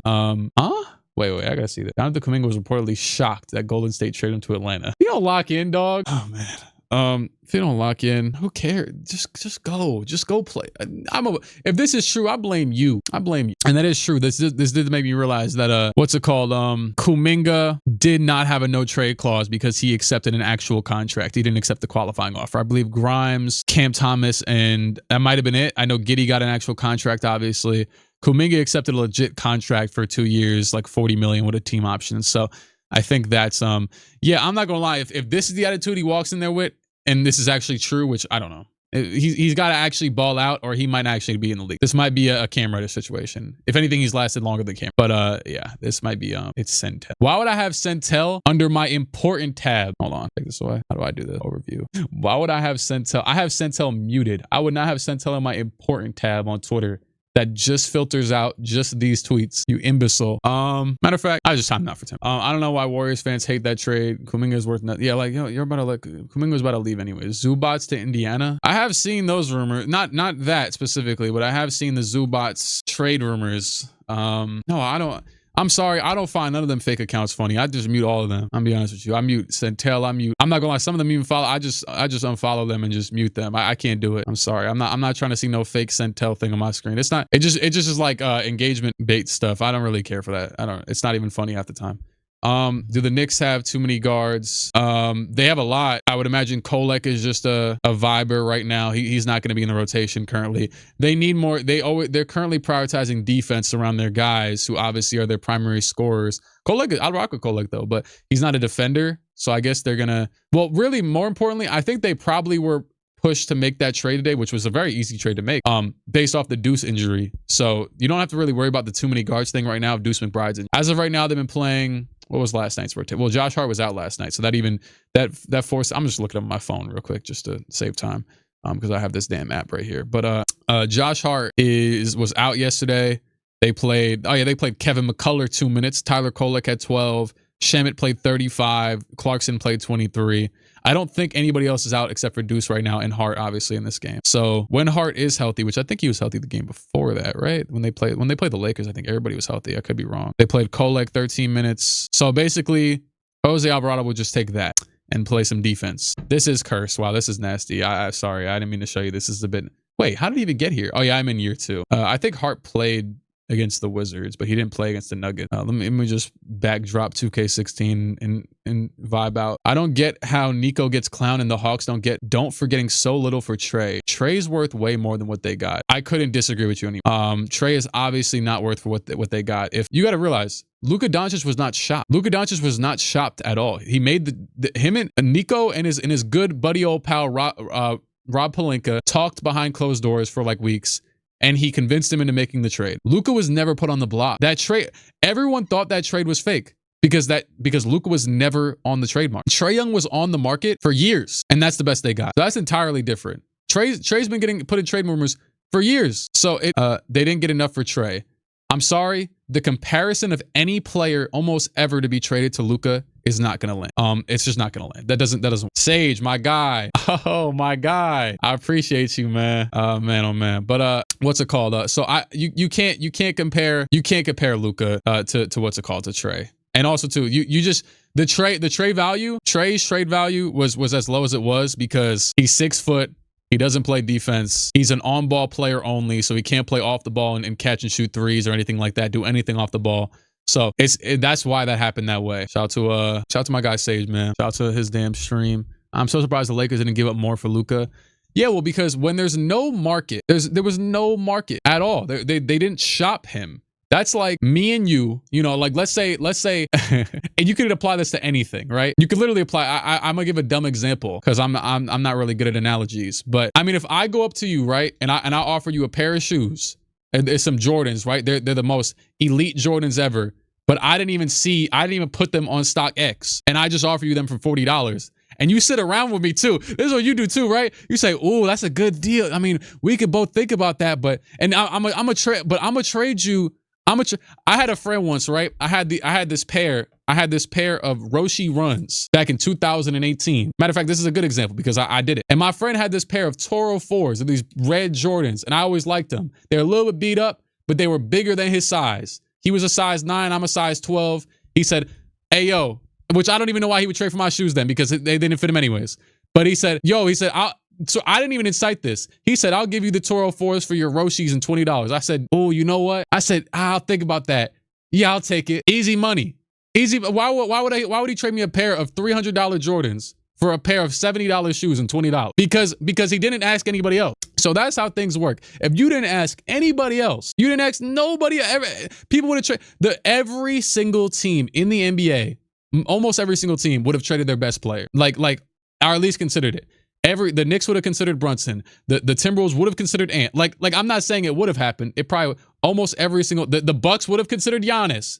This is still, you know what I'm saying? Giannis is in a weird in between. Like that would have been a very possible situation. Well, I think they did report afterwards. We obviously did a lot of due diligence with that they might have contacted, or even, you know, we still don't know, but supposedly they might have contacted one team or something like that. I don't know. Whatever. Something's about to happen. I guess we'll see. So yeah, that's just we'll see. But oh man. So that's kind of that's why you can't compare. Trae Young was on the market for 2 years. Damn near Shams walked out. Ooh, it's about to be some garbage. It's about to be another Yabusele trade. What else could happen right now? I don't know. I think I can technically play the ESPN audio on here, but whatever. We'll just see. We 4-1 to the Thunder. Who, the Spurs? I mean, they also didn't have Shea yesterday. It's Hawks' fault for not trading Trey when he had value. I agree with that. They could have got a lot more. Eric Gordon. Someone said Eric Gordon. I'm assuming we're just, okay. How often do some teams not do a single move at the deadline? Pretty often. What'll happen probably around the 3 p.m. mark is we'll see an influx of teams who failed to trade a said player that is older and with a 1 year. They might get bought out into the buyout market. Now, there is some, like I know, for example, the Knicks, I'm pretty sure, at least before that trade of Yabusele, but maybe still because they got Alvarado, can't really sign. There's new restrictions, ironically, would apply to someone like CJ McCollum, although he's not going to get probably bought out because he's on the Hawks now and not the Wizards. When it comes to buyout market, that would have been a bucket. When it comes to buyout market, right? I don't care. I don't know who the hell Amari Williams is, by the way. I don't know who the hell that is. When it comes to the buyout market, I think they changed the stipulation where with the new CBA, if a player made too much money on their previous contract, you can't sign them if you're over a certain apron. So like supposedly if Middleton gets bought out, he's making $30 million. I think teams that are over like either the first or second apron, maybe just the first, can't sign said player. That's what I heard personally from friends of mine. that are nerds in this salary cap stuff. So that's kind of that's a bit of a hindrance for better teams in terms of signing a player that could get bought. So I don't know if that'll affect players even accepting buyouts, because usually in buyouts you maybe give back a little bit of money. So maybe they won't even want to get bought out if they're going to go to a team that isn't good. You know what I mean? So we'll see. I like what teams are even having money like that, that type of. So I don't know. I actually don't. I'm not like proficient in that. I don't know. We'll see. We'll probably see more of it if there actually is interesting players. Like I could see Middleton still getting bought out regardless, or maybe he just stays on. I mean, he was on the Wizards, so it's not like it's much of a difference. Maybe he just stays on Dallas. Maybe he's a good veteran for Cooper. Mavs, Nets, Jazz have money. Yeah, but they have money. But who that? Once again, who the? Now, I appreciate it, but who the hell is going to any of those teams? And plus, one of them actually has the player I'm talking about. So I don't think any actual team. Yeah, like you said, I don't think any actual team could sign like a good. So that messes up the buyout market for the buyout players and the teams that could have potentially signed them. Because it's not like you could just sign a player to a minimum anymore. You can, but supposedly there's like a hammer is going to come down and strike you. Like that right there, like that block I just got on Blake Griffin.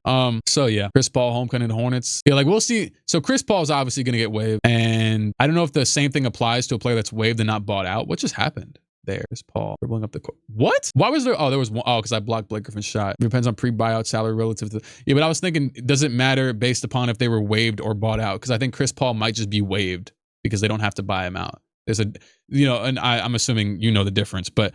For anybody that doesn't know the difference, if you're bought out, you usually give back money. I guess technically you don't have, I don't know how that really works, but you usually give back a couple dollars to get off the team. So Middleton maybe would be like, I don't even know if they'd really even care, but maybe it'd be like, all right, I'll give back $5 million or $2 million. And then I'll go, I think, was Jordan Clarkson a buyout in the offseason? So Sham's just a liar now. Nothing has happened still. I mean, did he lie or did he just walk off the set? Same for restrictions. Oh, okay, cool. That's good. DeAndre Jordan shot faked a 3. It's 2K16, man. This is a different world. Shams has as much information as Legion Hoops.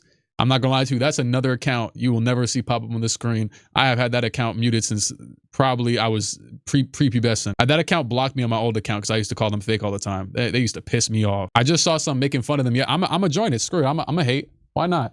I just saw an account making fun of them yesterday. I saw the NBA Paint account said meet. Hold on, let me see. Shout out to the NBA Paint account. They said introducing notifications, man, and it's just this dude asking for notification. I'm good off all this stuff, Mr. Regurgitate information and act like you got some. No, screw you. What's it called? Do you agree with the Cooper Flag Kawhi comparison now that he is averaging 30 for like a whole month? No, Kawhi wouldn't be the. Kawhi is not my thought for Cooper Flag. I mean, I don't know who my comparison for Cooper. It wouldn't be Kawhi though. He has obviously. Cooper Flag has kind of just been, Kawhi is like a specialist in a way. Yes, he's good at everything. He's also definitely a little bit shorter. Kawhi has less bounce. I get it from a defensive standpoint, but I think Cooper is more of like a big on defense than Kawhi is a wing. I mean, obviously he is also a wing too, Cooper, but like, you know what I mean? I feel like potentially, I definitely don't agree. Pre-draft, I was like, I think at least this dude is going to be Jaren Jackson with, which it wasn't in terms of like his jumper ain't as ugly as Jaren Jackson's. You best believe that. But it was more so like in terms of his impact, he could be like Jaren Jackson, 20 plus point score, but he's gonna be better. He's already that now. So just forget that. But I don't know who off the top of my head. I've seen people call him Bron. Like, and he's not Bron, but like in terms of play style and everything, out the gate, look, man, there's not really much holding back from that comparison at a young age and the current, what he does current, like there's not much holding that. Like, I think the league is so good that maybe, like back in 2003, would be like, oh my God, like this guy is going to save the NBA. Like, I don't think anyone's really, especially too, the Mavericks, good for, in a way, good for them that they got off on the AD thing so that era can just be over with. Cause we need to just forget all of that ever happened. It won't happen, but hopefully Cooper is good enough to where we can just forget a little bit that any of that stuff ever happened, right? But 22-year-old Paul George wasn't even good at 22. Or maybe, when did Paul George get drafted? 20, 21, 20? Paul George wasn't good until what year? That's probably about right. Yeah, that's probably about right. Paul George, Cooper's a little bit quicker than Paul George, I want to say. Paul George is more shifty. Cooper's a bit more of like a power athlete than Paul George, I would say. I think that's where I would go. And then Paul George is more like traditional. Oh, something just happened. Was this what Shams just left for? The Denver Nuggets are trading. Oh, it's not even up here right now. Is this the one? Denver Nuggets are trading Hunter Tyson and a second-round pick for a 2026 second-round pick, less favorable of the Clippers and Hawks. It might be decent, but are the Nuggets making a roster spot for somebody? Do they have a two-way player they want to sign to a regular contract, or are they gonna be on the buyout or whatever market? I don't even know if they can I don't know. Shams gonna let one of these go. You know, I will say back in the day, most of the time when it was Shams, that was a lot of fun when Shams and Woj were battling for the top spot. Even back then, hey man, it used to be Shams, Woj, Chris Haynes. I remember he was the one who broke the Clippers thing first, low key. When they signed Kawhi, I remember that. It was super late, but I remember I had all their notifications on. And but now it's just like Shams and friends. Shams was battling Woj new stuff 30. No, Shams, but that's the thing though. It was actually interesting because Shams really would get certain stuff before Woj did. But it wasn't like, but then also too, what I was gonna say is like Shams also though more consistently had like the lower tier deals. So it was like a filter, you know what I mean? Like I didn't have to see Hunter Tyson on Shams's page. Most NBA fans probably didn't know Hunter Tyson existed until right now. Who was the Woj before Woj? You know, to be honest with you, I have no clue because there was no Twitter. Before Woj, there was no Twitter. So I don't, like, it would just be Sports Center, the newspaper, like, you know what I mean? But Facebook, who did it on Facebook? I think because Shams is like 29 or 30. Woj is like 58 years old. So I think Woj was just still it even before. I think Woj was, if there was a Facebook reporter, it was probably just Woj. Like Woj was probably still it even before that, if I had to guess. We up by 13? ESPN was the Woj before Woj. That Luka trade stringing Shams' legacy right now. I mean, but like the thing is, like, nothing is gonna get Shams is gonna get everything first, regardless. It seems disappointing deadline. There's still an hour. Granted, I'm sorry, I can't call a deadline disappointing when Anthony Davis and Trae Young and I know Trae Young. We don't have to count that. That was a month ago. But the fact that in the past month you could say Trae Young, AD. James Harden, all these dudes got traded. Like I've seen, there's been much less premier. Like I remember back in 2019 when Marc Gasol got traded to the Raptors. Josh Minott to the Brooklyn Nets just happened. Josh Minott, the Brooklyn Nets. Anyways, what was I gonna say? Yeah, I remember when like Marc Gasol got traded to, I was like, oh my goodness. I remember watching NBA TV back in like 2016 or 17 or 18. Watching the trades go by, and it's like, boy, I remember when Brandon Jennings got traded to the Magic for like a first round pick and being like, whoa, you know what I mean? Like nothing used to really happen. So now that stuff happens this much is kind of, if anything, trades in a general sense just happen a lot. Watch Nets trade MPJ for Morant. He might have something there. The Nets trade MPJ for Ja. He might have something there. I'm not gonna lie. He might have some, because the Nets, he might have something there. It's not only does it sound right, the Nets next year do not have their first round pick. So the Nets have been in this weird phase where they've been low key trying to get better. And if they could get Ja for super duper cheap, I don't think Ja Morant would hate that, because honestly, it's funny because I'd be hating on the Nets, but maybe I'm biased, but I just think the prospect of being in like the New York area is kind of intriguing to anybody. I guess it works for KD and Kyrie, but like, and then for a player like Ja, like I feel like with the Nets, the way that I have 1 point, we're up by this much. The way that the KD, Harden, Kyrie saga unfolded, you could say you could dive deeper into it and not blame it all on them, but I think it would leave like a bit of a stain on their desirability for like actual free agents. So with that being said, then I think from there, plus you could even say how they've handled camps. I don't know, whatever. That's me nitpicking. But I think I think that like this dude being over there in Brooklyn, that era, I think that maybe trading for a star for cheap would be more of their speed. Like there was always rumors the Nets wanted Giannis.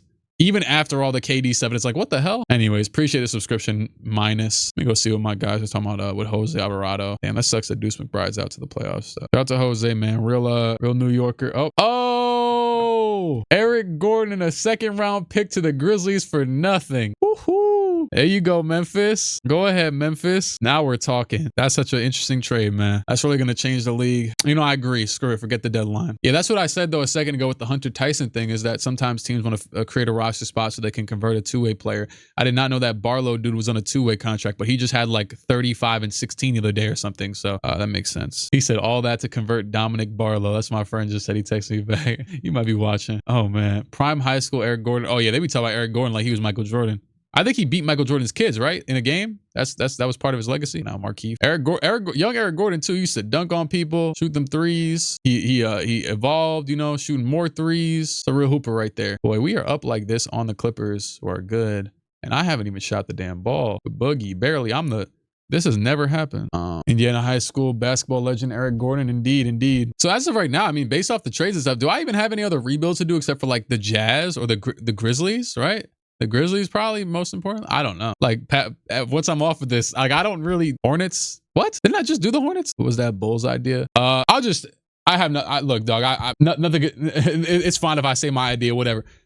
Funnily enough, so I was gonna do this idea a few days, but I was really sick for like 14 days. I got sick, you know, whatever the hell, got a virus, was in agony, and I was watching Derrick Rose's speech thing, his retirement, and I was like, I'm gonna do a Derrick Rose Bulls idea, and I had joked at myself in a video the other day, and I said, why did I was looking back at a T-Mac and Vince and Yao Ming idea that I did where I put them on the current Rockets at the time, which was when they had Russell and Harden. And I was like, why did I do this? And I was like, wait, this is a good idea. And then I thought, I'm going to put D Rose on the current Bulls.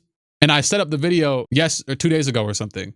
But then they started trading for 18 more guards. And I was like, let me wait till after the deadline. Because imagine, what the hell is that going to do now? That doesn't make sense. But I wasn't going to make the video before the deadline anyways. Once I seen them start making trades and stuff, I was like, all right, wait. Plus, I just felt wrong about it because I'm like, this video is going to look, I know he has a whole career to go if, you know, he's young and on the Bulls. But I'm like, I don't want to make this before the deadline. I want to start off just for me personally. Save my Kings from this despair. When was the last time I did a Kings rebuild? I don't know. I'm like, am I excited to do a Grizzlies rebuild? I don't. Either way, I'm actually kind of excited. The Jazz, you know, the Jazz have some purpose in this world right now. Oh my goodness, Jamal, give me that block though. I have a feeling the Knicks are doing something. No, I can say that with confidence because if they do something and it's good, then I win either way. But I'll say with confidence that they're done. Oh no, it's still a good idea. I'll do it eventually. King of the Despair Dog, where dreams go to die. Mavs without an AD rebuild. Oh yeah, that. I mean. Yeah, pass it, Ben. I want the rock. Self it. That was a bar. We're issuing a forward pretty badly, so hopefully we ain't done. The Knicks. Well, the Knicks, don't know how this will work, but I read that no, I don't know if this is true anymore. I think they have a roster spot and they'll be able to sign somebody like almost near the end of the season. But then again, like they did the same thing with PJ Tucker last year. And it's like, what the hell was PJ Tucker going to play? Corner, Ben, is that Kenny Smith on ESPN? Was really hoping to see Zubac move. Thinks he's mad underrated nationally. Yeah, there was rumors that he almost got moved for what Vooch went for. Probably more. See, I told you, Denver Nuggets will convert Spencer Jones. I didn't even know this dude was on a two-way. But that's usually, if they try to make that roster spot, that's all they're really doing it for. I didn't know he was even on a two-way though. I forgot. Because all them damn LinkedIn posts, you think he has a 6-year contract. Actually, that's a lie. You'd think he's probably unemployed if he has a LinkedIn post. They said Zubac will go for more first than AD. Stop. I don't agree with that. I think Zubac is a good player, but you still have to consider the fact that he's like a traditional big and doesn't shoot the ball. But he's nice. Like he's a sweeping post hook phenom. Like he's nice. But I don't think more first than AD. Well, AD went for what, 2? And they weren't good? AD went for a damn. We really do. That is one thing with AD is he went for, because, you know, that's one thing I didn't really talk about was the return, I guess. He went for Chris Middleton, AJ Johnson, Marvin Bagley, and like a Thunder first this year and what was it? I don't even remember. A Warriors protected first in 2026. It was something like that. I think it's the next generation of big guys. Don't have to shoot threes as much as wide screen and roll guys. Keep an eye on this. I kind of agree with that because you can argue that, like, well, for one, the bigs normally reasonably aren't going to be the best shooters on the team. So in recent years, the teams have went from, oh, let's make our big men to shoot, to screw it, actually, we'll utilize our big men to get our other people open. And they've kind of moved away from that because the Warriors never really, ever since Draymond was good at shooting years ago, but he hasn't been good at shooting in years. And they usually run another center too, like a normal. They've kind of just been like that for a while. So I think that works pretty well. Like for some, like the Knicks don't force Cat to shoot threes at all. They've been making the basket drive to the rim every single damn play. And I don't like it, but it's like, all right, I guess. I don't know. That was a good We've been doing swell, man. I personally don't want the Pacers to trade for a center and trade Mathurin. You rather them not trade Mathurin, but rather tank and get a top 5 pick. Well, the Pacers, hey, you don't got to ask. They're there. Pacers, you don't got to ask the Pacers to tank. Nothing is stopping them right now. They are going. I mean, it's not like it's on purpose. Maybe it's a little bit on purpose. They probably holding out some players a little bit longer than normal. RJ trade gonna hit like crack. I'll be honest. That's another one of them players that like doesn't really shoot threes, but inside the arc, whatever. Sabonis on the Raptors does scare me a little bit. Not for them, for me as a Knicks fan. Like that's a RJ Barrett evokes no fear in my heart. So like to get something of value that you also need, where like you've been struggling at the center all year, you just got Trace Jackson Davis. If that actually happened, I can. Yeah, and for some reason, the Knicks always struggle with, well, for a good reason, because Cat's big, nasty, no defense playing stuff is out there. For some reason, can never guard these big, like I basically just described a second ago, like the Vooches, the Zubats, the you know, like those type of dudes. Ingram's another one in a way. Another what? Am I still finished with the most points? I was ball hogging at the end. I was front runner of that game. Think DeRozan gets bought out after the deadline? No. RJ been good on the Raptors? I don't really care. Like I don't like his play. I don't like his play style. I think his jump shot's ugly. He's always been inconsistent at like almost everything. He has his games and he doesn't have his games. So I know he's been good for them though. But in a 7-game series rematch, do you think the Pistons or Knicks would win this year? You know what? I don't want to answer that question. They play like tomorrow or something. They play tomorrow or Saturday. So we'll see. They got fried by the Pistons the last time they played. So they play tomorrow. They got fried the last time they played. I respect the Pistons jump this year. We still have to see the Pistons. I'm friends with a few Pistons fans, and their biggest concern is like creation outside of Cade, shooting outside of Cade. They got Herter. Herter's semi-redundant to Duncan Robinson, and also Herter shoots like 31% from 3 this year. So yeah. Pistons back-to-back, though. It's the Wizards for Detroit. Hey, but the Knicks did just play the Nuggets on back-to-back, and their back-to-back was also the Wizards. So whatever. Yeah, it was the Wizards. Yeah, I'm trying to remember, but yeah, they were first. The Wizards crowd of Knicks fans was booing Trae Young, so that was interesting. And the Knicks did beat the Nuggets in double OT, although the Nuggets had a much tougher double OT game. They had a much tougher. I forgot who they said they played, but they had a closer game. The Knicks didn't like play anybody more than like 28 minutes because they played the Wizards and smoked them. I barely watched that game. I was on stream when that game started. So yeah, we want the Knicks in the playoffs. We want revenge. Probably won't happen unless it's conference finals. So both have to get there. Dare I say, a little bit sad that the Pacers won't be there this year. Like, damn, I miss losing to y'all. Like that's kind of that. It's just messed up. You know what I mean? It's kind of sad because I'm thinking about like obviously yes, the Knicks could start a new losing ritual and lose to the Pistons or the Cavs or somebody somebody new. But like it's kind of sad like that's how their season got ripped away by just an injury in the game 7. Like you were supposed to damn near be the champions right now, and you kind of earned it. You got all the way there and then you lost. And then now you don't even get a chance to like, I feel like, okay, I say that because I'm thinking about the East. I don't have much fear. I don't have much fear of the teams. I say that logically because the Knicks beat the Pistons last year. I'm not going to walk in the playoffs. Yes, Kay Cunningham seems improved. Jalen Duren seems improved, but I'm not going to walk in. I have to see it. Like I said, I have to see it to believe it. So I know they lost in the regular season, but we also lost to the Celtics 4 times in the regular season last year and beat them in the playoffs. So like, I gotta see it first. So like if the team that's number 1 in the conference is the team we beat in the first round, I'm looking, and then in the Cavs, we beat them a few years ago. I know they have Harden now, but like we beat them a few years ago. And very different teams now though, of course. Darius Garland, boy, oh boy, he's out of there. He was over there shooting the date of the game. I'll never forget it. You have that. You have the Raptors, a very uncharted territory. We haven't seen, the Raptors in the playoffs like that high up in a while. Oh, there it is. Oh my God. To the Pacers. Oh, we still ain't gonna see him, but the Clippers are trading Ivica Zubac to the Pacers. There it is. And now I'm even more scared to see y'all next year because I just told you I'm scared of this damn bastard. Wait, how is that gonna work? Zubac isn't like a high-paced player, right? Like he's a pretty slow-body dude. But I guess maybe if you think Pacers, one of their only inconsistencies is always like slowing it down, half-court score. But you have Siakam. Wow. It's interesting. Either way, I'm not gonna overanalyze it. What did they get? Mathurin, right? Am I saying the right name? Mathurin's I always get him and Neesmith confused. Yeah, Mathurin. Yeah. Maybe OB. Isn't OB out for like the season or something? Or he's just been out for a while or something like that. Who could this be? Who y'all think? This isn't the Knicks. I'm not over here. I don't know. TJ? Who's a young Johnny Furphy? 2026 unprotected. It's in the mix. Yeah, are you stupid? You think they traded their top 5 pick for Ivica Zubac? Anyways, no. Their pick this year, it might be a next year's pick. I don't know if they have. I think they traded their next year's pick or what? I don't know. No, I think they still have that. I don't. Jarris Walker, good one. Yeah, it might be him. Johnny Furphy, Mathurin, something like that. Probably maybe 1 first, couple seconds. I gotta see it. Shepherd, maybe top 5. Yeah, they're not trading no damn top 5 pick for Ivica Zubac. There's a chance the player they get in this year's draft is better than Zubac the second he gets drafted. No disrespect to him, but this draft is damn good. Huff is probably the best non-rookie deal in the NBA if he's in this. Damn, Huff is on that good of a deal. Either way, let me just pull this up real quick. Pacers roster contract. I thought I was getting a what's it called notification, but it was a ring notification. Could be, we'll see in a second probably, but could be, let's see. Kawhi to the Warriors next, please. I would hope as you can see though, the Clippers are pretty, they're zipped up. They don't seem to tell much. You don't seem to hear much until it happens.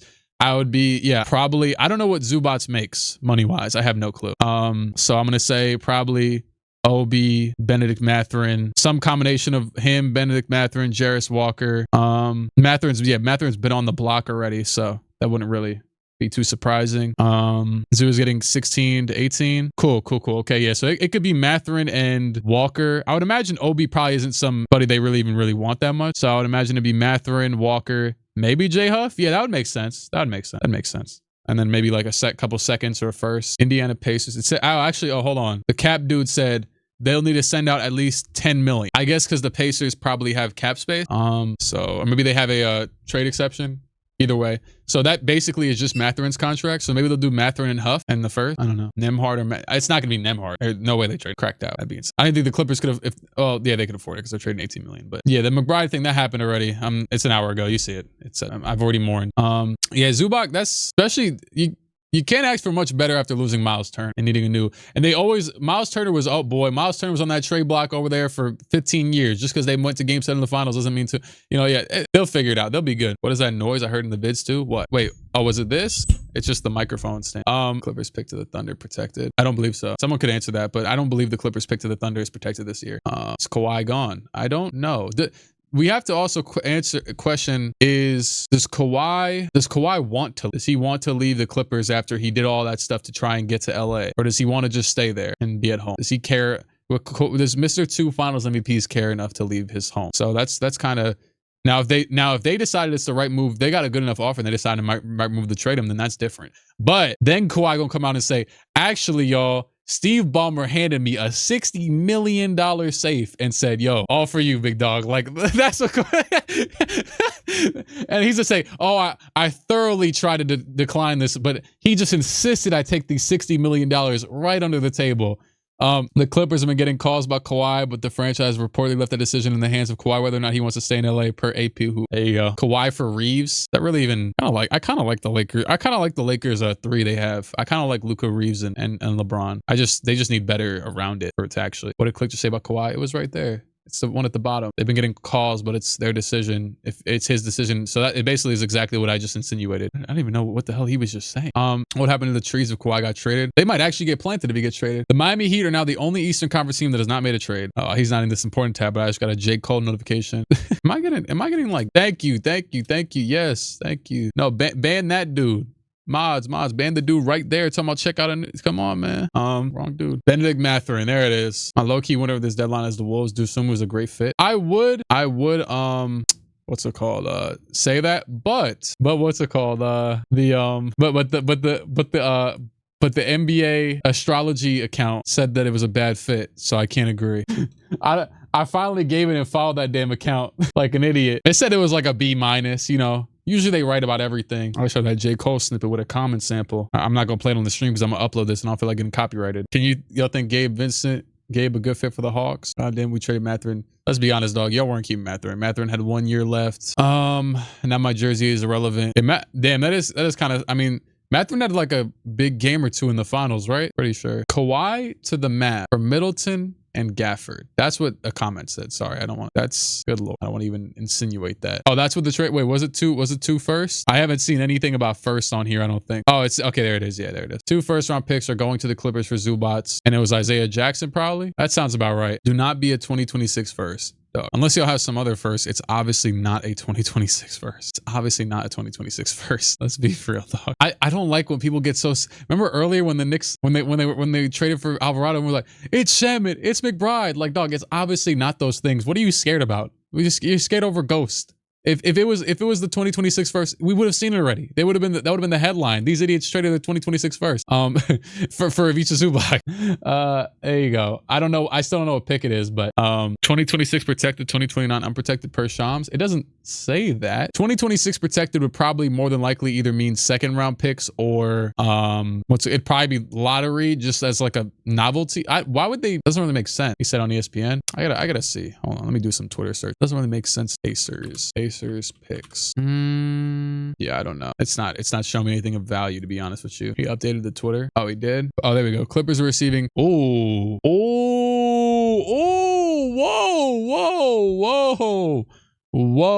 Maybe he had a point. Why would you unprotected from 5 to 9? Chris Haynes, you a little late, big. Oh, sorry. Do I not? Sorry, I didn't even have the thing on the screen. I didn't realize. They didn't protect it. They protected it everything but 5 to 9. They protected 10 to 30 and 1 to 4. Obviously, 10 to 30 really doesn't matter. They're going to finish in that range. I would not be that confident in these draft odds. That means that if they're confident enough that they'll tank well enough to be the number one. But remember, the Pistons fell from 1 to 5 twice. I don't know. But I guess maybe you think, okay, if this is the offseason, right? Oh, okay. So it's 2 firsts either way. It'll convert to the Pacers 2031. So a lot of times with these protected picks, they'll roll over and be like another protection and then a second round pick or something, like if it keeps protecting itself. But for the Pacers pick, if it is protected, they will lose their, so that's a really good return. That's a really, really good return for Zubac. You see, it currently has their pick currently has a almost 50% chance of falling in that range. It can't be 9 right now because they're not low enough in the odds to no, Giannis isn't getting traded. They already said he's not. They said it hours ago. Pacers putting their hope in the rigged draft lottery. GG's. Either way, Zubac is a good player. But yeah, you get your, what was it, 2029, 2031 unprotected picks. Either they get their 2031 unprotected pick, which is in a while. But Halliburton's young, so, you know, maybe you bet on yourself, whatever. Or they're losing a 5 to 9 pick. Because no protection on at least 5. And then, like, that's just crazy. Let me go look real quick. Matter of fact, I got a great place to go. I got a really great place to go. Jeez. Tankathon.com, baby. Let's run one simulation. Okay, they jumped up in this one. Watch. Boom. Pacers. Down to 6. Just like that, they would lose their pick. Like, as of today, they would lose it for... Okay, but what I was going to say, though, is... If you are the Pacers, would you be like, well, if we have the 5th pick, would we just trade it for Zubac? I know this is a great draft, but if you're the Pacers and you're in contention mode and blah, blah, blah, the second the Halliburton gets back, would you be like, we would trade that pick for Zubac anyways? That's where your question lands. You know what I mean? And you also wouldn't have Mathurin anymore in the offseason because he'd be a free agent. So it'd be restricted, but he wouldn't be.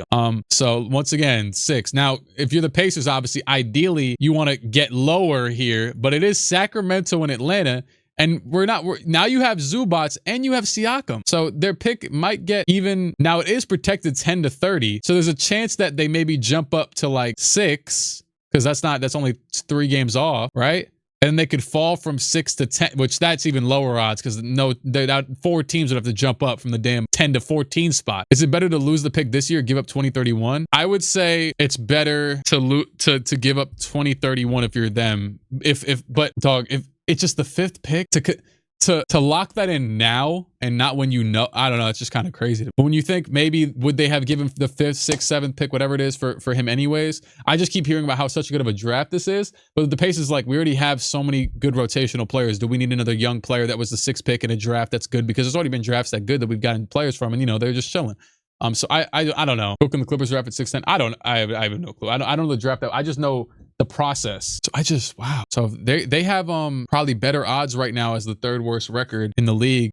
They have 52% chance at top 4 as of today. So you're running a 50% chance as of today, like he said earlier, that you will not be getting this pick, basically. So you run a 50-50 odds. Very, very interesting. But obviously, either way, you lose your 2031. But like, I'm of the ilk of you worry about that later. Like, you have Halliburton, if he's back, if he's good, like you're good. You're good for a long time. Him, Siakam, you're good. Siakam's like 30, but I don't think Siakam has much of an injury history. And then, like, he's been pretty healthy. He's cool. Like, I think he'll be good until his mid-30s. So, like, at least in terms of, like, having some sort of value. Indiana, like, oh, that's so crazy. And it's crazy because I was just calling this dude stupid. And I in the chat that was talking about they're going to trade their pick. And you know, you're not stupid anymore, but they are. I don't agree with this. I don't agree with the decision. But, I mean, hey, you get Zubac. That's a risky run. Sacramento is 0-10 in their last 10. I don't hate 2 first-round picks. But, yeah, like, I keep simulating this and they keep falling. Oh, okay, there they go. Jump up. Or maybe they just win it. Screw it. Maybe they just win the lottery. Or maybe they drop to 7. I don't know. We'll see. Portland. This would be nasty. Portland, Memphis, Utah. I would actually be...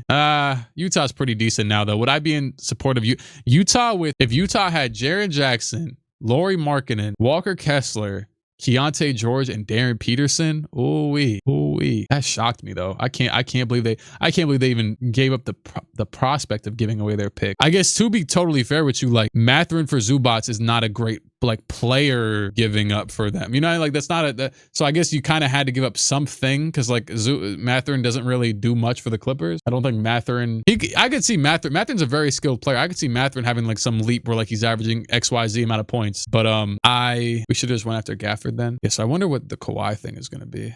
I'm assuming Kawhi isn't leaving because Kawhi would have to decide that today. I think Kawhi will say, screw it, I'll just play out the season and then decide that afterward. I don't think Kawhi gets traded because if that report was true and it's Kawhi's decision to get traded, then I don't think Kawhi is going to make that decision today. Mathurin's potential value is pretty sick. They can always flip him later.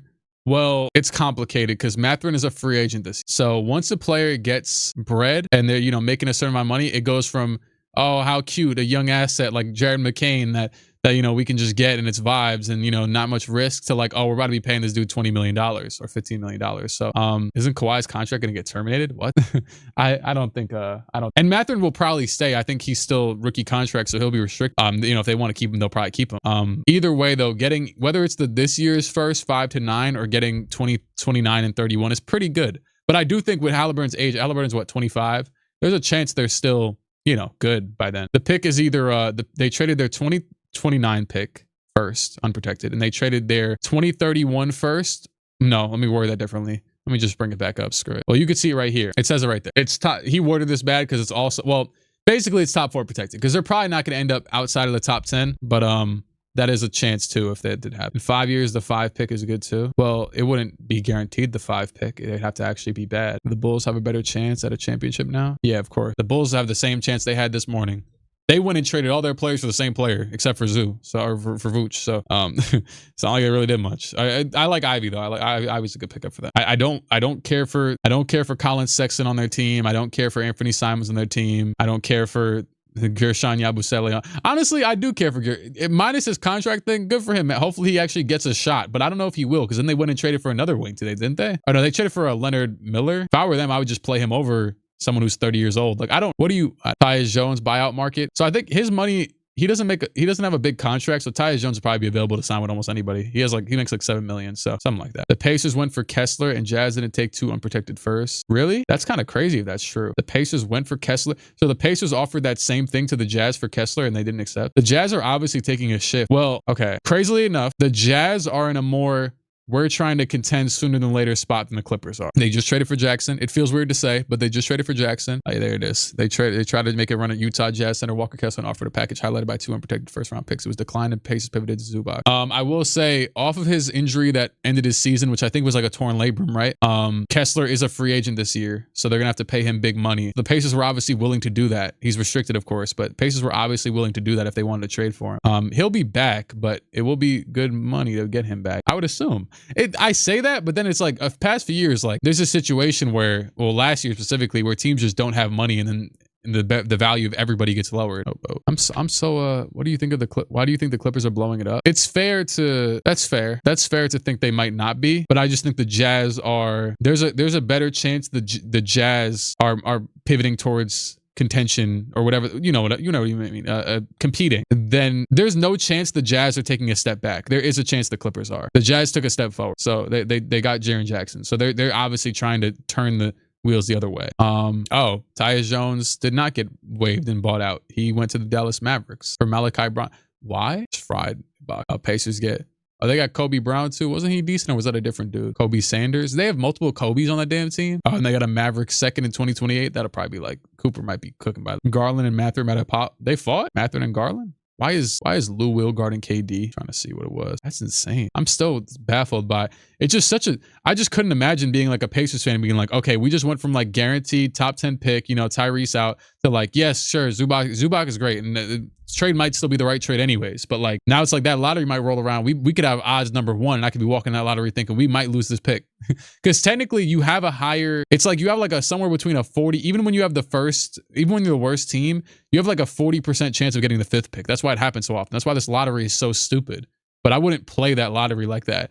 I'd rather just guaranteed keep my pick. I don't know. But you could also argue that the Pacers still have so many picks that maybe trading a pick now rather than later is actually more beneficial. If they have their well, now they don't have their 2029, obviously, but if they had let's say their 2031, they'll have 2033, whatever the hell else they can do, right? You know, maybe they could even make more moves. Maybe you rather have that. Maybe that's why you run the risk. I don't know. Ousmane Dieng, Knicks legend to the Bucks. Ousmane Dieng? Oh, right. Why did Chomps even just quote the right tweet? I don't Let's see. The Bucks and Suns have expanded this to a 3-team deal that include the Chicago Bulls, Usman Jiang to Milwaukee, Nick Richards to Chicago. Oh, okay, that's good for Chicago. They needed a center. Good lord, a lot of. Wasn't Usman Jiang like cooking in the preseason? Come on, man. What you mean? They got Jalen Smith. They don't need another big. My goodness, all them guards, any big will do. Give me that. Come on. Come on, Ben. Give me the ball. No, I'm about to get a 3 second. Ben, go. Oh, my goodness. Ben Simmons from way downtown. I don't even know where you sitting at. The deadline's at 3, so it's 20 minutes away.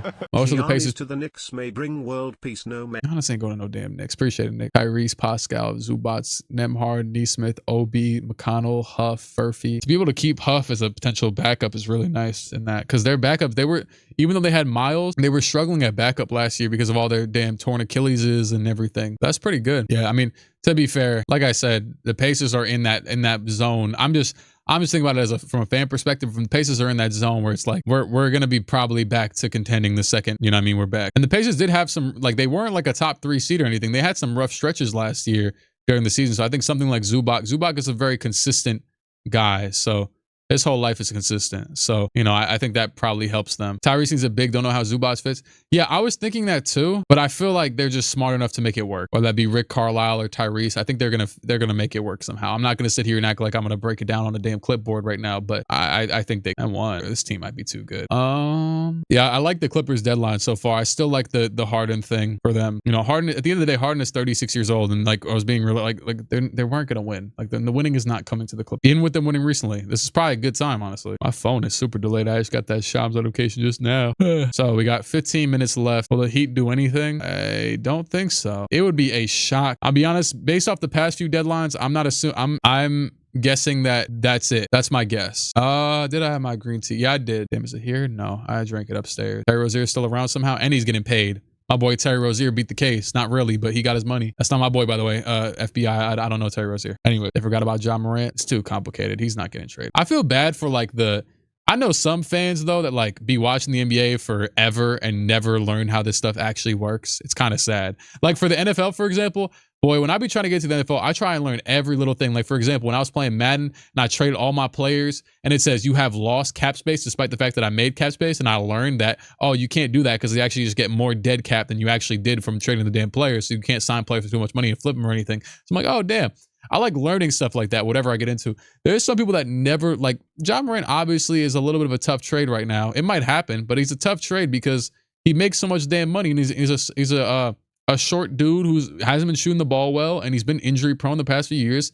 And you could even argue with the locker room stuff, obviously the history of all that stuff, like, you know, like the getting suspended and whatever, like that's something to consider as well. I wouldn't be like heavily, because I think there's a very rare chance that Ja Morant, you know, does what he did on Instagram Live again after what he did. But like, you know what I mean? Like that's something to consider. That's not really. But like as the Heat be making sure, which I don't think Ja's gonna struggle with this. You got a 2% body fat to even play for their team. So the Heat, you know, they're a little more strict with how they maneuver.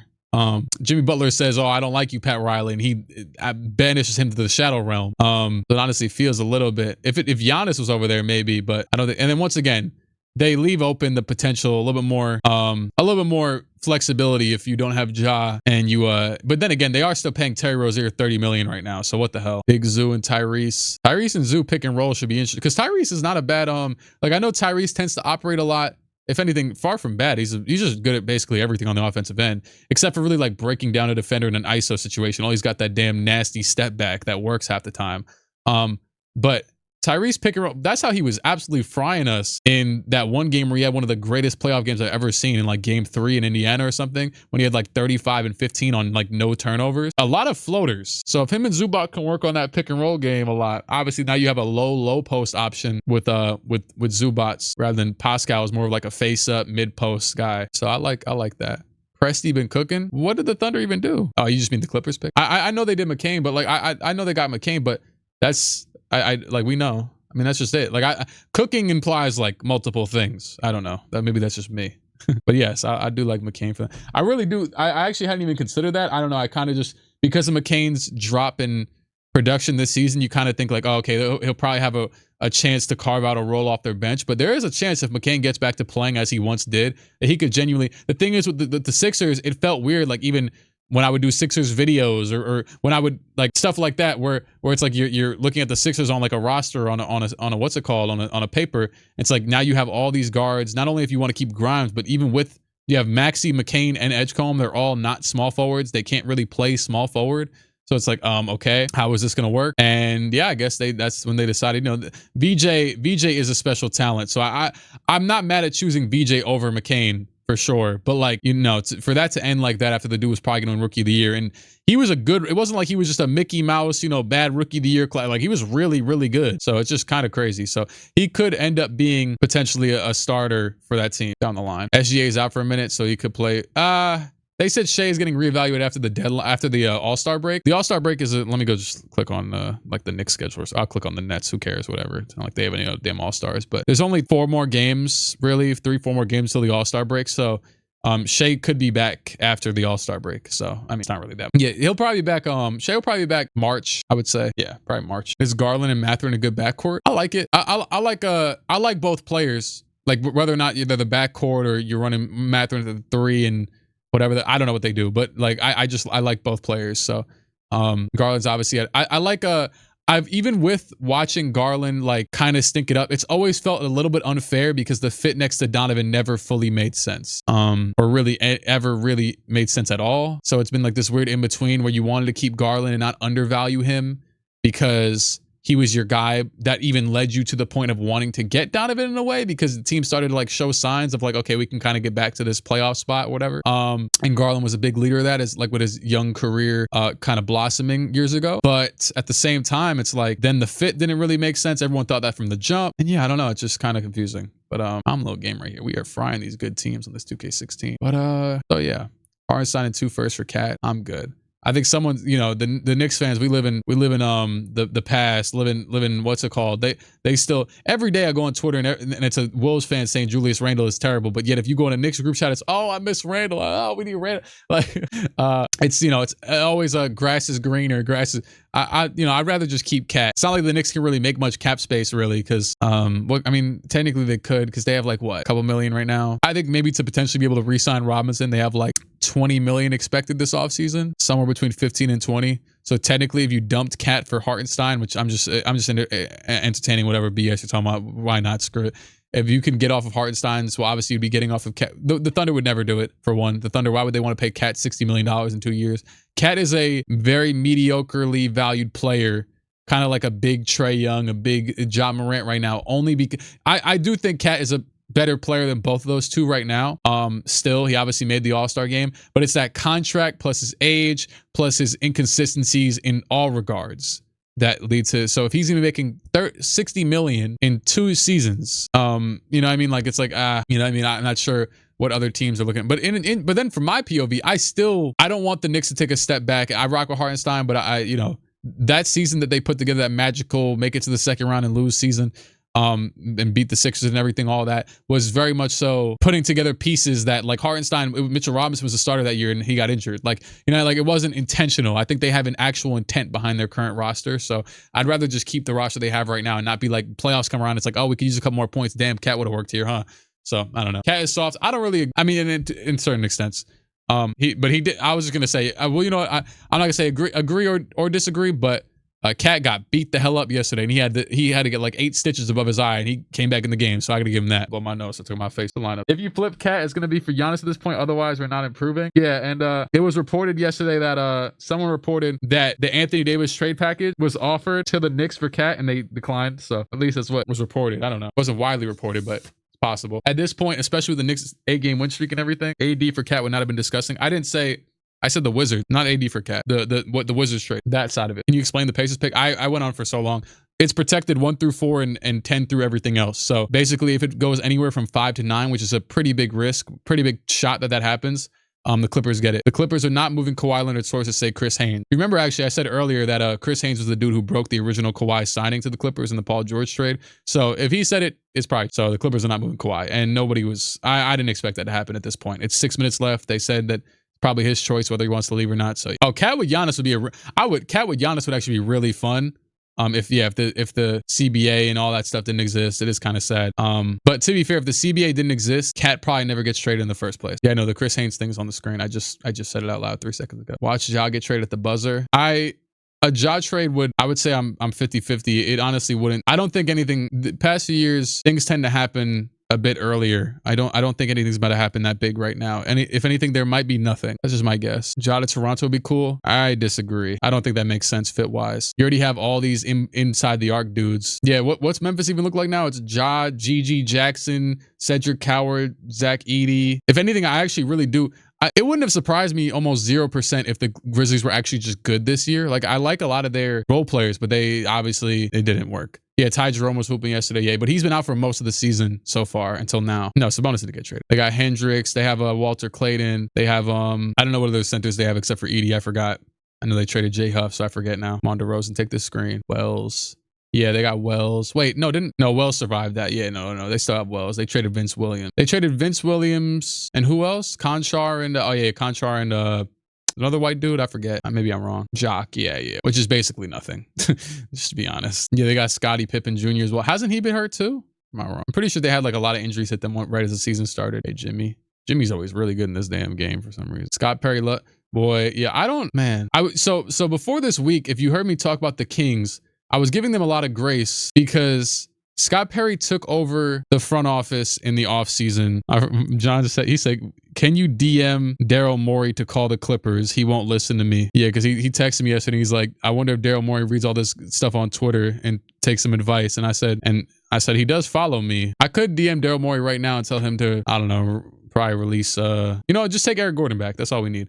Anyways, what was I saying about it? Oh yeah, I was trying to give the Kings grace. Also, yeah, there is 1 minute left basically, but there could be stuff that happens in like the 10 minutes following. I'm gonna definitely still be on here for like another 20 minutes or so. So we'll see. You might see some more, like, I will say not a lot of trades. Like, usually there's more. I'm a little bit disappointed by the lack of role player trade. There isn't many, and they were basically just all the bull. It was just the bull. So there isn't many other, but like there was some good trades though. There was some good, yeah, like Porzingis, Kuminga. That one fills that need. So does Jared McCain. So does Kobe White. But it's like, even those, like Io to the Timberwolves is interesting, but like Kobe White to the Hornets, I know they've been good recently, but like honestly, it's a good fit for him. And he's from North Carolina, so that works. At some point, Shams will probably tweet something like, what's it called? There's no more trades or something like that. Maybe someone else will. But yeah, and what else? Yeah, but the Kings, I was trying to give them grace because their current regime. Look at Jimmy, bro. What is that? Their current regime isn't the one that traded. Scott Perry wasn't there when they traded for Zach LaVine and signed DeMar DeRozan and all that stuff, right? So, which ironically, I have DeMar DeRozan on the Kings right here in this video or whatever in this. Yeah. But then he went and signed Dennis Schroeder, then signed Westbrook, then played Westbrook over Schroeder because he was better, and then traded Schroeder with Keon Ellis. Like, it's for DeAndre Hunter. And it's like, I don't know. You'd think you signed Schroeder off the anticipation that maybe he eventually gets you back some sort of like draft capital or something. I don't know. So according to Jake Fisher, the Sabonis is not getting traded. There goes that. And yeah, the Heat didn't make any trades. Will I trade for Kawhi? Why do the Warriors fans hate Pods so much? And why is his nickname Pods? I guess it doesn't make sense. Isn't his name Podziemski? Pods really doesn't fit the pronunciation. Anyways, that just pisses me off. But it doesn't. Yeah, whatever. He's terrible. Hasn't he had like doesn't he do like a lot, like get rebounds and stuff? I don't know. Whatever. He fills up the stat sheet definitely. Shoot, I'd be getting him on fantasy. Not really. Like, I wouldn't think that would be the dude that I'd be like, this is the worst player to ever live. But of course, it's the Warriors. So, they got the Lakers fan base where it's like, curse every player that's ever missed a jump shot. But I don't know if he's the best player. They're just saying. Like, I don't feel like that's the dude I would. That is the other thing too. People act like Pods was the top 10. He was like the 25th pick, right? Like, he was like the 19th pick or something. Like, he's not some, like, what do you expect from him? He averages what? He averages 12 points on 45 from the field, 39 from 3, 4 assists, 5 boards. Like, you would think this dude was out there averaging 8 points. You would think, funnily enough, I understand a little bit of the Gabe Vincent hate from the Lakers fans because Gabe Vincent was out there playing a decent amount and didn't really do anything. But, maybe he shot similar shooting percentages, but like he was kind of like this short, Like, whatever, dude. Anyways, like he averaged 5 points on, 35% from the field this year. I understand that one. I have Grady on my team. I'd have, like Grady's been real bad, but you don't hear a lot about it because it's the rap. I heard Pods literally has depression. He can't even dribble the ball anymore. Do those two correlate? Ain't DeMar DeRozan been depressed for like 15 years and he's like number 15 all time on the all-time scoring list? DeMar DeRozan wrote a whole damn book. So is that it? I'd be depressed too if I was on the Kings.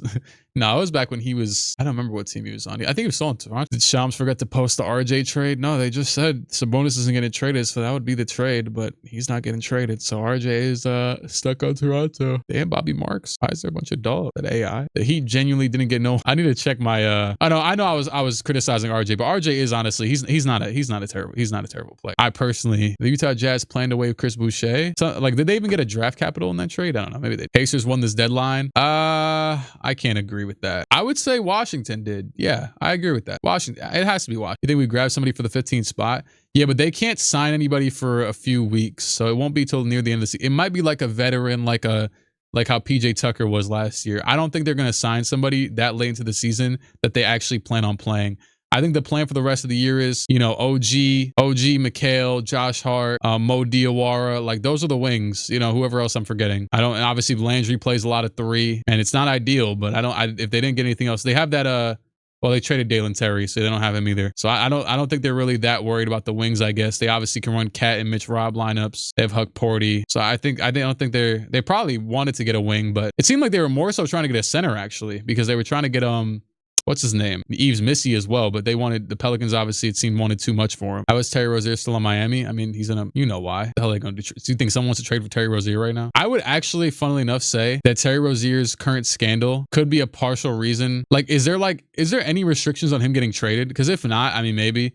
But like, either way, whatever team he gets signed to or whatever probably isn't like, Terry Rozier is probably just never going to play in the NBA again. He also wasn't good before he was falling off and declining before all that stuff anyways. But I just wonder, I wonder if that matters when it comes to like, oh yeah, he got his full salary. That's what I mean. And like, so they could trade his $30 million salary, right? Or I don't know.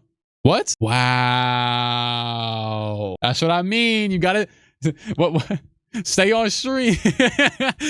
Oh my goodness. Cam Thomas waived by the Brooklyn Nets. Where will he go? We got to see what they say about that. Wow. Hey, Cam Thomas, man. Wait a second. He only makes $2 million, right? That doesn't. Hey, Cam Thomas, man. Do you want a 6-man spot? I got a spot for you, man. You don't have to move far. Just a bridge. Thomas is free to sign with any team that has a roster spot because we already have JC. Jordan Clarkson hasn't played in 8 games. He just played yesterday because of injury. Jordan Clarkson got kicked out the rotation. He's done. No disrespect, but like, that's just what it is right now. But I don't think he's coming to the Knicks. Wow. He could sign anywhere because of what I was talking about earlier with the restrictions with, I would say Alonzo Trier vibes, Sean, but he is way better than Alonzo Trier. No disrespect to Alonzo. What's it called? Cam Thomas is genuinely one of the best tough shot makers I've probably ever seen in my life. The problem is he only takes tough shots. So teams don't like that. And he also doesn't pass the ball and he also doesn't really play defense. So that's why I'm actually, though, I will say I am shocked that he didn't at least get traded. No team, because he's only making $5 million, something like that. He had a no trade clause, but it's like that. Then what the hell? Like that doesn't really change much compared to just getting waived. Like, I don't know. Cam Thomas to the Bulls. Cam, you are a warrior. To make a demand, there has to be a demand. He used the Kuminga quote. That's funny. But it's not like it's Kuminga. They were trying to really get, and they got Porzingis for Kuminga. But like, which to that point too, with the GM talking about to make a demand, there has to be a demand. That's good. That's a good return to get Porzingis for Kuminga, right? Who cares? Whatever. And get off of Buddy Hield's contract too. But like, really though, like Cam Thomas, I don't know what his contract is. I know it has to be like a 1-year, $4 million deal with the qualifying offer. Like it can't be much more than that, right? Is it like $9 million at most? I don't know what the qualifying is these days, but either way, it's not a lot. I'm just surprised. Maybe if it's closer to 10, 7, I could just go look. It is 1 year, $6 million. So maybe that was difficult for someone to match. I don't know. Or maybe they were like, screw it. no one else is going to trade for him anyway. So if he really wants to come to my team, he could sign here. But obviously, if a team would have traded for him, they could have just had him. Would Indy grab him considering they traded Matt? I don't think so. I don't think Indy's in like dire need for anything just because they traded Mathurin. Also, him and Mathurin are far from the same player. Mathurin's like 6'8" or like 6'5" or something. Cam Thomas is like 6'3". Yeah, Cam had a no trade clause, I'm pretty sure, because he had when you accept your qualifying offer, you get a no trade clause. So Quentin Grimes, for example, has a qualifying offer. But Kuminga didn't because he actually signed a contract. Mathurin was on the last year of his deal. Yeah. Earlier, I actually laughed at the thought of Cam Thomas to the Warriors. I said that would be the dumbest idea. They're not going to play him. They're gonna Jonathan Kuminga him. I really hope for his sake he does not go to the Warriors. Cam will be a Sixer. That's also stupid. They just traded their other shooting guard. If I was Cam Thomas, I would heavily advise against not signing to the, because now it's his own choice. I would not go there. Where I would go, let's do this. Where did this thing go? Oh, right, I forgot. It's not even this. Actually, just hold on. Well, wrong. All right, let's go ahead and bring up the NBA standing. I already know. Without a doubt. If I was Cam Thomas, I'm going to Detroit. I would just go to Detroit. Personally. I mean, maybe they don't want to mess it up. Maybe they won't. The opportunity. If Detroit would give him a role, I would go there. If they wouldn't, obviously. None of these teams work. The Heat, I guess. No. Hero, too much movement shooting there. You have Powell as well. That doesn't work. The Magic works. I would say Orlando works. They have a lot of guards. No, never mind. That doesn't work. Because they just traded Tyus. Now they opened a spot for Jace Richardson. They have Anthony Black, Jalen Suggs, Desmond Bain. No, never mind. Screw them. It's his height. His height really messes it up. And that's why he's not a max player or something. It's the fact that he's 6'2". The Bucks, as I said earlier, I thought he might have got traded to the Bucks once it said the Bucks were trying to buy players and like actually try and win again. The Bucks would make sense. The thing with the Pistons is, yeah, I mean, if he's taking like a bench role, because I don't think you want to. Yeah, no, he would definitely be a bench role. Yeah, I obviously the bench role. He's the number one in the East. They're not going to switch it up that much. But yeah, I wonder how that would work. Suns have Jalen Green. Lakers have too many on-ball scorers with Luka, Austin, LeBron. It technically could work though. Wolves just got Io. I don't think he fits their team, their schematics. The Rockets kind of works. The Nuggets slightly sometimes need bench depth. I don't know how he'd fit there. Clippers works, especially with the Clippers works. So there's like a good 6 to 8 teams that I would say makes sense. I don't think if I was him, I would just entertain going to another super duper. If that's all that's offering, you go there. But like someone's gonna offer him, of course. He's too good of a player to not. I would be befuddled if that he didn't actually get an opportunity. So I think considering how many teams could possibly. And from when it comes to offers, at least for this season, I would assume it's nothing. Like it's gonna be like minimum. If he actually gets a multi-year deal, that'd be it. But the thing is, I don't, man, that sucks for him though. But I wonder what his market can be this offseason potentially. And he's also been very injured. So that makes it even worse. That's actually a big part of it as well. He'll definitely just get a minimum. Maybe they'll give him like a player option if he really, but like, what would he accept a player? This trade deadline out of 10, 7, just because of the trades the past few days, 7 or 8, not bad. I'd say like an 8. A lot of stuff, a good amount of stuff happened. Maybe even just for Giannis, all the rumors that we know will probably continue in the offseason, but it's like we're going on a whole year of this continuing at this point. So, and it's like, it's not like we're like how I mentioned earlier, how Trae Young was like fake on the block for years. That's different than Giannis. With Giannis, like, we got to take this a little more seriously. Like, we actually want to see this dude get moved. I don't even know where you're ASAP. sitting at. Tyler, appreciate it. Forgot the Warriors have Seth Curry. Probably don't need another small guard like Cam Thomas. Do they even play Seth Curry? Does Seth Curry play basketball? I will say they did just trade Buddy Hield and Kuminga. I know Kuminga barely played, but Buddy Hield did though. So at least, there you go. Ja Morant remained with Memphis. Teams were intrigued, but no one was willing to make a serious offer. Like I said, oh yeah, Melton, yeah. Like the Warriors, you could sign a contract with the Warriors thinking your life is set, and then they bring back Kevin Knox and play him over you, like, or they play a rookie that was drafted 68th, aka undrafted. Damn, Seth I had sciatica. Okay, Bron. So yeah, Ja Morant, man. Deadline is just about done. Yeah. But like I said, I felt it was necessary to stay on here past it because then that stuff like that Cam Thomas thing happened. So I think someone in the chat said Mike Conley got waived. That obviously he's going to get waived. I'm not sure if I saw that officially yet, but he's obviously going to get waived, especially with Kobe White there now. Oh no, Will Richard. I think that's who I'm thinking of. Yeah, that dude's good. But Ben Simmons be clamping everybody. Have you done a rebuild strictly as the scout, like customize the scout and then try to rebuild via the draft? That's fair, but I feel like that'd just be like a draft only thing. And I mean, yeah, it's interesting. That's not a bad idea. Yo, we got Zoo. Pacers fan, if there's any pick, like, will you be sick if you lose that pick this year? I mean, probably, right? You'd have to be. Damn, this game was that close. I just realized how close this game I'm playing was. Ben Simmons with the block, so potentially win the game. Don't give it to Ben. Don't give it to Ben. Cool. Conley and Thomas to the Bulls per sources. Conley back to the Bulls. Sure, man. There goes the Conley thing right there. Be a lot more sick if he's unprotected. Oh, that'd be insane. I think there's obviously still a good chance they keep the pick. I think most obvious plan of action right now is the Pacers win. They actually end up like 5th and then still jump up to like 1. That'd be funny. That'd be so stupid. With Zubac and Pascal, they end up winning games, get up to like 6, and everyone's like, oh my god, and then they actually end up getting the 2nd pick anyways. Zoo got to stay on paternity leave. Did Zoo just have a kid or something? Yeah, I'm gonna post this on the Clips channel for sure. And I'll probably do should I do a Grizzlies or Jazz? Well, there's all the notable moves. I'll probably do a little Grizzlies or Jazz rebuild. Both. Yeah, I mean, which one first, you imbeciles? I feel like Jazz is interesting because they're actually good now. Grizzlies is to be once again like building a team from the ground up, trading Ja Morant, building around Cedric Coward and Zach Edey. Yeah, Jazz my mouse frying. Yeah, Grizzlies should be restarting. This song is energetic as hell. It's good. Raiden. All right. Julie, I say Pelicans, but they're already a contending team apparently. Huh? Oh, yeah, right. Yeah, they did say that. Yeah, I forgot. The Warriors are talking to the Grizzlies about trading for Jaren Jackson, but they stopped those talks to focus on Giannis. Could the Warriors have gotten? I guess, yeah, they definitely could have. Oh, hold on. Let me go turn off these notifications on my phone now that this deadline's over with. I need to turn off NBA. I'm sorry. I just keep on Shams. I can't do all these damn notifications during the middle of the season. Pep is on. Oh, only Underdog and Shams. No, there's still some details to come forward of what. When is Cam able to sign? Good question. Probably, I would assume we would see like Cam could probably go negotiate and start getting to work. Like we might see like the official Cam Thomas signs with a team before this, but I think it takes 48 hours to clear waivers because a team probably wouldn't just choose to sign Cam Thomas for the $6 million. They're probably obviously they're going to have to sign him for the minimum. So I think Miami was the only team in the East to not make a trade.